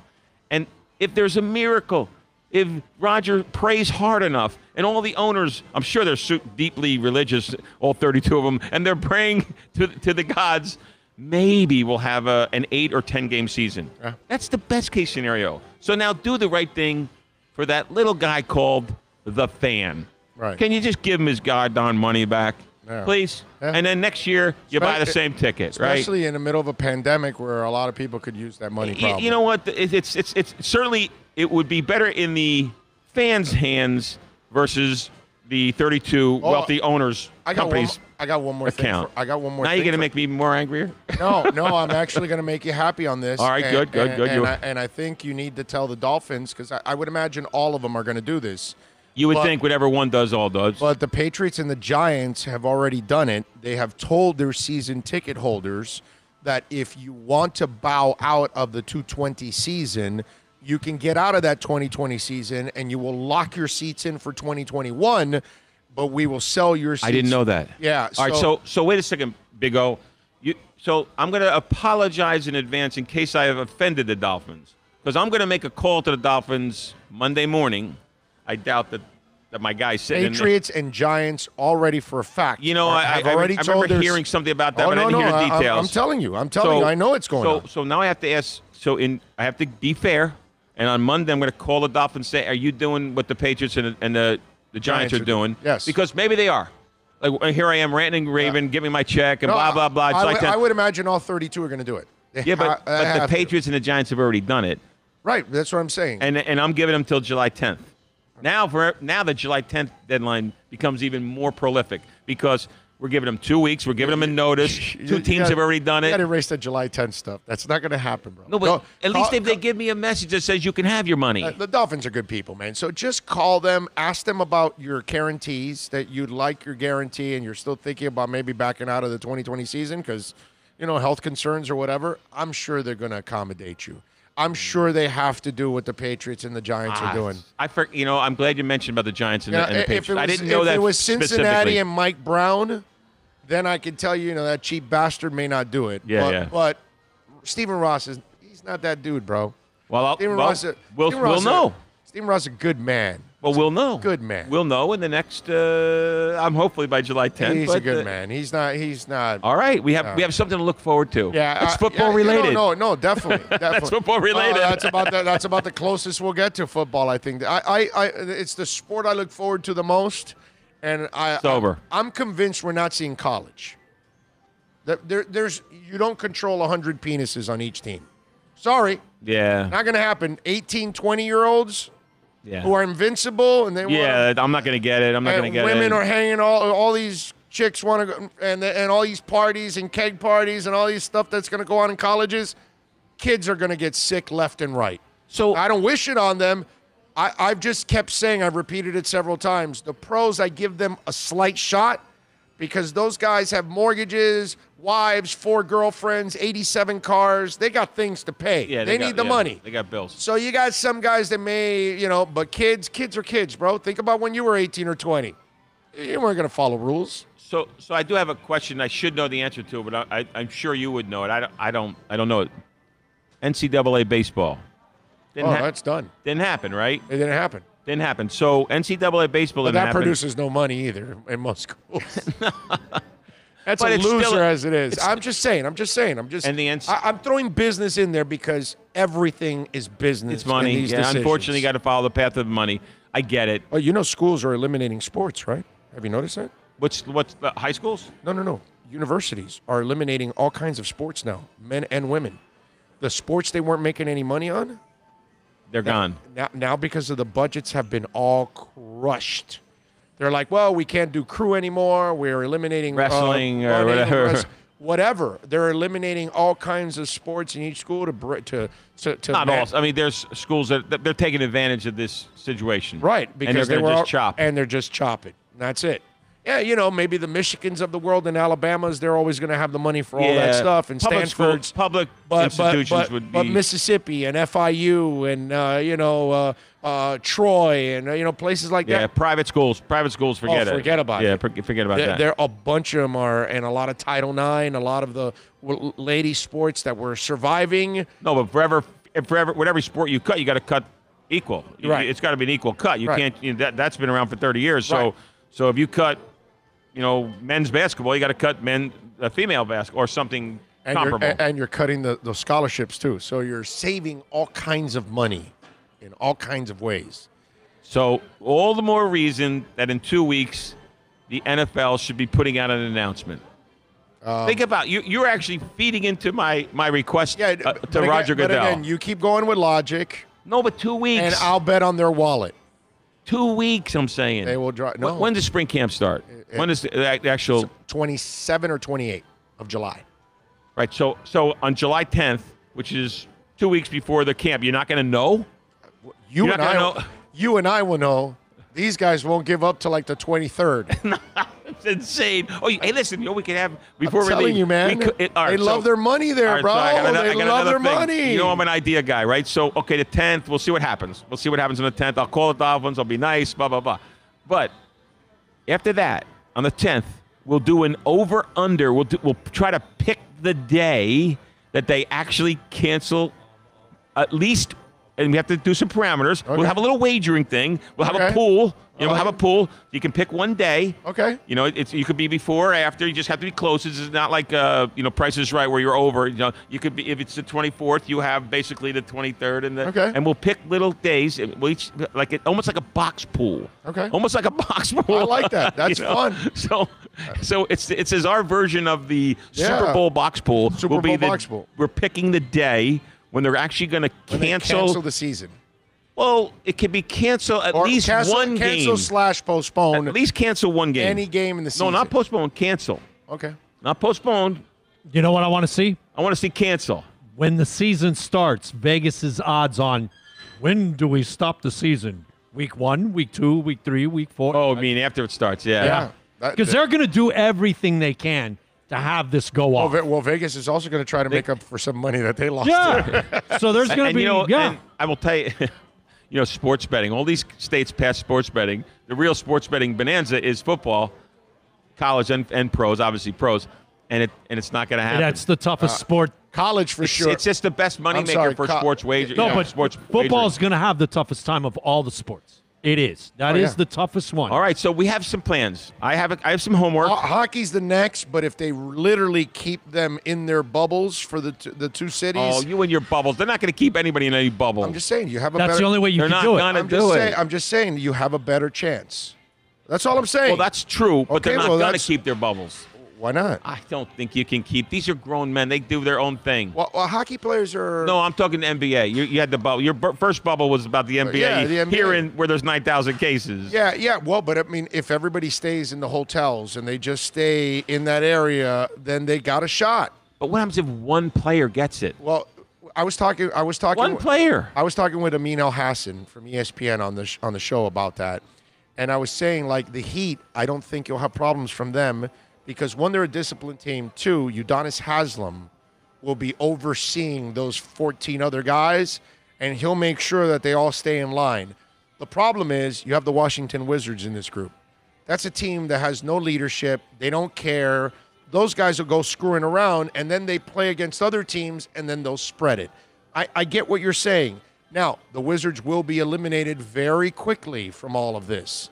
They will not be around long. So you have a. But they may be around long enough to transmit the disease to somebody else. Who's making millions, who will not be able to make millions anymore. But if they're only around for 2 or 3 weeks, it's not so bad for them hanging around the bubble. It mitigates the possibility. The guys that are there for 2 or 3 months, it might be a little bit more tedious for them to be around like that. But then again, there's LeBron, who gave up a season last year, and now this year. He doesn't want COVID to give away the season, and it's at the end of his career. So he'll be cracking the whip on that team to keep everybody in check. You know what I'm saying? So, and there's less guys. Not like football that there's 50. That works because there's 15. 55 guys, dude. Yeah. 55 guys without the practice squad, which is going to be 16 more. Oh, but what about the assistants and the coaches and the thing? There's another 50 employees on that side. But there's less chances of those people screwing up because those people will take it a lot more serious. You know what, though? Than players. There's a lot of knuckleheads in the world. One thing I've learned in the pandemic. Yeah, but it's not a trainer and a broadcaster. Those kind of people, they're going to kind of fall in line, bro. Most of them will. Yeah, It only because they need takes- the money so badly that they will keep in line. Rich people that have money to spare in the bank, like players, they're the ones. But I think the coaches and those kind of people, I don't and know. remember, and the coaches are all old.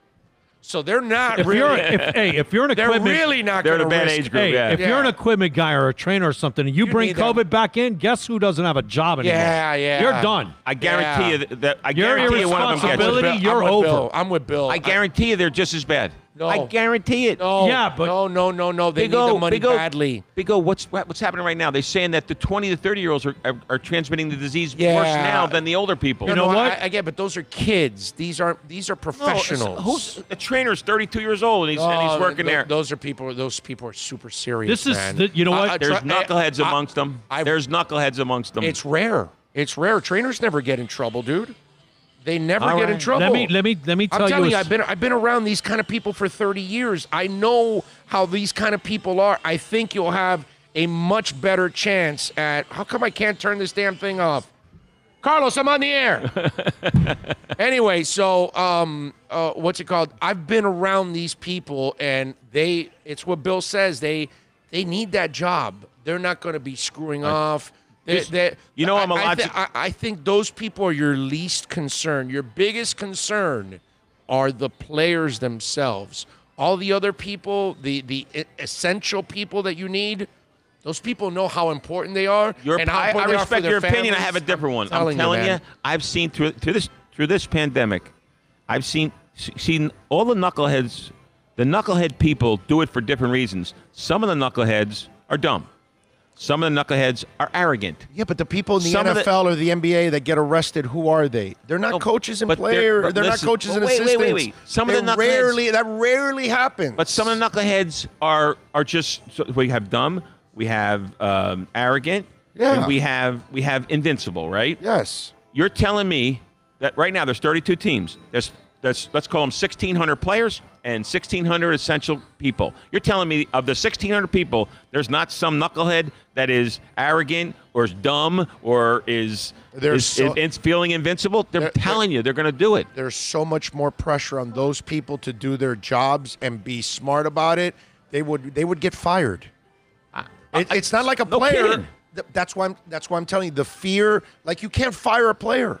You think if he knuckleheads gets even COVID, think about getting if he gets fired? COVID, they just tell you go quarantine. That's it. All I'm saying, the numbers don't work well. 3,200 people, somebody's getting it. If you're getting if you're the PR guy and you went out to a bar to screw off and you came back with COVID and got a whole bunch of people sick, they'll fire your ass on the spot. Okay. And what's the result? Now you got 5 kids that are sick. But that's 5 players that are sick. I know, but that's and 1 guy fired. Big No, deal. but their livelihood is that gone. burden. They won't do it. People that do irresponsible things don't think about their employment. No. In that side, People that do irresponsible things. I'm telling you, I've been around. I'm you. telling you how those people are wired because I've Most been of them. around them. Most of them. That's what I'm saying. It's 99% of them. I don't think it's 99%. I'm telling you, it's 90. No, it's 99.9% of them. I'm telling you. I'm telling you, I know. 1 out of 10 are knuckleheads. I know Tim Donovan. I know Rob Wilson. I know all these media relations guys. Those are long-term professionals. I know all the Long-term. trainers, foreign, all those guys that have been there. Those guys won't risk anything. They are the most focused people you have ever seen in your life. They live in a bubble in their lives. I hope I'm wrong. I'm wrong, but Tim Donovan drives in at 8 a.m. and he doesn't leave till 2 a.m. after the game. And then he comes back at 8 a.m. That's all they do. I'm telling you, trainers, no, PR but I'm talking people, about the guy that's the equipment guy, the assistant to the assistant equipment guy. That guy won't be there. He's going to do. Somebody's got to carry the helmets. No. Somebody's got to carry the equipment. They're limiting it. You're not going to have the same luxuries that you've had in the past with 4,000 people. They want to have less people. So some of those equipment guys will be working multiple. Wait. Think about what you're saying. They're limiting it because they know that some of those people are knuckleheads. No. It's just they want no. It's No, just the they want numbers less- are high. They so want you less have to, traffic. They you want have to- less yeah. traffic. That's all it is. All right, let's see. I don't know that for a fact. I hope every I'm person- wrong. I hope I'm wrong on that one. I think you're wrong on that one because I've been around these. It would be people. horrible if there's a story and all of a sudden we're reading like, this team got 3 guys got sick because so and so brought it in from the outside. I know it's possible. I know it is possible. Possible. Anything's possible. But I know these people, and I know how they're wired, and I know how much the job means to them. No, but those are the long-term how much, guys. Those are the long-term. These are true. My brother, they're all long-term. Nobody's there. All those jobs, those people keep those jobs forever. It's the same people. Let's see. I've been at this 30 years, and I know all of them because they've been around forever. I'm telling you. Let's see. But I'll tell you what. Let's say they're all responsible. Tony Egwis was with Shula, with Jimmy, with Wanstead, with I think he might have gone to another coach. Joe took over for him. Joe's still there. Listen, Charlie's still there. Those 2 guys were early equipment guys when I started 30 years ago. Now they're the lead equipment guys. I know. I'm telling you, I know these people. I hope you're right. But the math doesn't work for them. No. You have no idea the intensity media relations, equipment people, trainers have for their jobs. It is. I admire those people so much because I have watched them work their asses off from when they enter to where they're at, and they take this job so serious. I hope you're right. I'm telling you. Now the ticket sales guy that sells and half the time he's partying, that guy's not going to be there, so you don't have to worry about that guy. No. That's the guy that might get you in trouble. But I'm telling you, the lead trainers, the lead equipment guys, all those guys, you'd freak out how committed they are to their job. I hope you're right. No, I hope I'm wrong. I hope I'm wrong on this one. I'm talking about the outcome, right? I mean, I'm not denying that they're professionals. I'm just saying that there tends to be they're crazy. There tends to be like 10% of the population that I have observed during this pandemic that are knuckleheads for various reasons. For various reasons. What I'm trying to tell you is those kind of people that I've seen, they are some of the hardest and most dedicated working people that I have maybe ever the percentage is seen different there in my life. I'm not disputing that. But let's see. We'll see. It's so we have a couple. amazing. Let's wrap up our little to-do list. We're gonna July 10th. I have some homework. I got to contact the Dolphins. Okay. Maybe they're doing the right thing that the Giants and the Patriots are doing. I'm coming back on July 10th, and I'm either going to have an email that says "Adios, Steve," or we'll let you know in 3 months, and then we'll call the Dolphins together and have a little nice chat with them. I'll be very nice. I'll be polite. I won't curse. Nothing Check like is that. in the mail. Yeah, the check. And then after that, we'll do a box pool, and we'll have a calendar, and we'll start circling days, and maybe you can buy multiple days. Maybe you can buy 3 days. Okay. You know what I mean? So Billy can buy 3, I could buy 3, and then here's what we do. And you could buy 3, and then we assign a first, second, and third choice to our 3 days, and maybe you get double money. You get a double hit if you hit your first day. If you get like half the money if you hit your second day, and then your money back if you hit your third day. Okay. So we have a whole thing here. This is like a big, I'm gonna have to design the box. We can get the listeners involved too. Maybe they can pick. They can pick days too. That's yeah, right. and they can win. We'll have them win free play here at Hialeah Park. There we go. If they pick the day. There we go. There you go. All right, guys. Sorry about that. We got to run a little earlier than normal. All right, go do your thing, man. You got it, baby. Thank be you, good, Steve. All We'll right, see you be next week. safe. And Roger, make your announcement.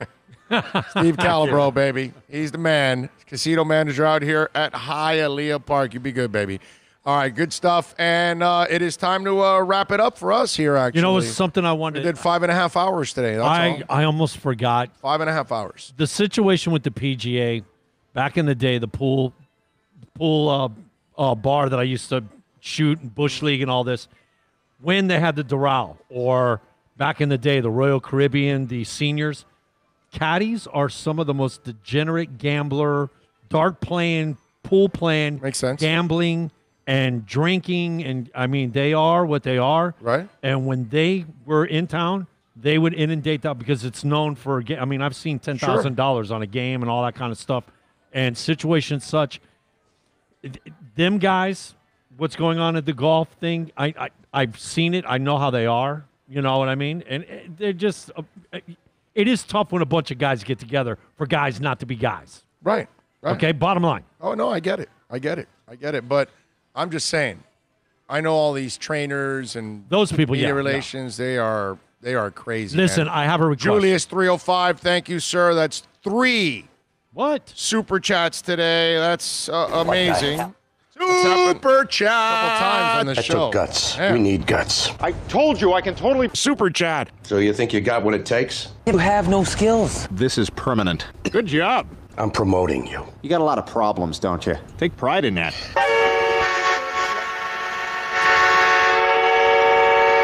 Julius says, thank you, Big O and Bill, for this week's shows. Masks on. Exactly. I'll be putting mine on right when we tip off here. And what were we going to say? This little thing with your Primus amazingness, I have a request. I would like to see a Cure, a Smiths, a U2, a Depeche Mode. Oh, sure. And, yeah, Iron Maiden. You know, what? Yeah, next week we need to pick 5 shirts. Okay. and maybe the news will come out. I'm just saying. Yeah. I don't have a Wolf Mother shirt. Now I get to buy a Wolf Mother shirt at a Wolf Mother concert. I love it. I haven't seen Wolf Mother yet, man. Did you see the text I sent to Greep? Yeah. This freaking COVID needs to take a hike so we could do stuff in 21. Yes, it will. We'll get the vaccine, man. We'll get back to normal again. But it looks like since our the pubic completely isn't smart, we're gonna need a vaccine because people aren't responsible enough. Miguel Garcia chiming in on the super chat along with Julius 305. Did it 3 times today. Julius 305, you're amazing, dude. DraftKings, FanDuel, GPP Central, Tommy Italian 305 for life, Omar Lopez, Man of 1,005 holds, Josh, Drubu, Robert Triana, all of you, thank you for chiming in on the super Recent chat. research has shown Super chat. Makes no sense. Yeah, you're getting focused on all the wrong sort of details here. You need to forget about all the normal rules that apply in society. Wasted no time. Super chat. I thought it was really, really, really, really, really cool. You should all be very proud of yourself. We have no response. Super chat. But that was perfect.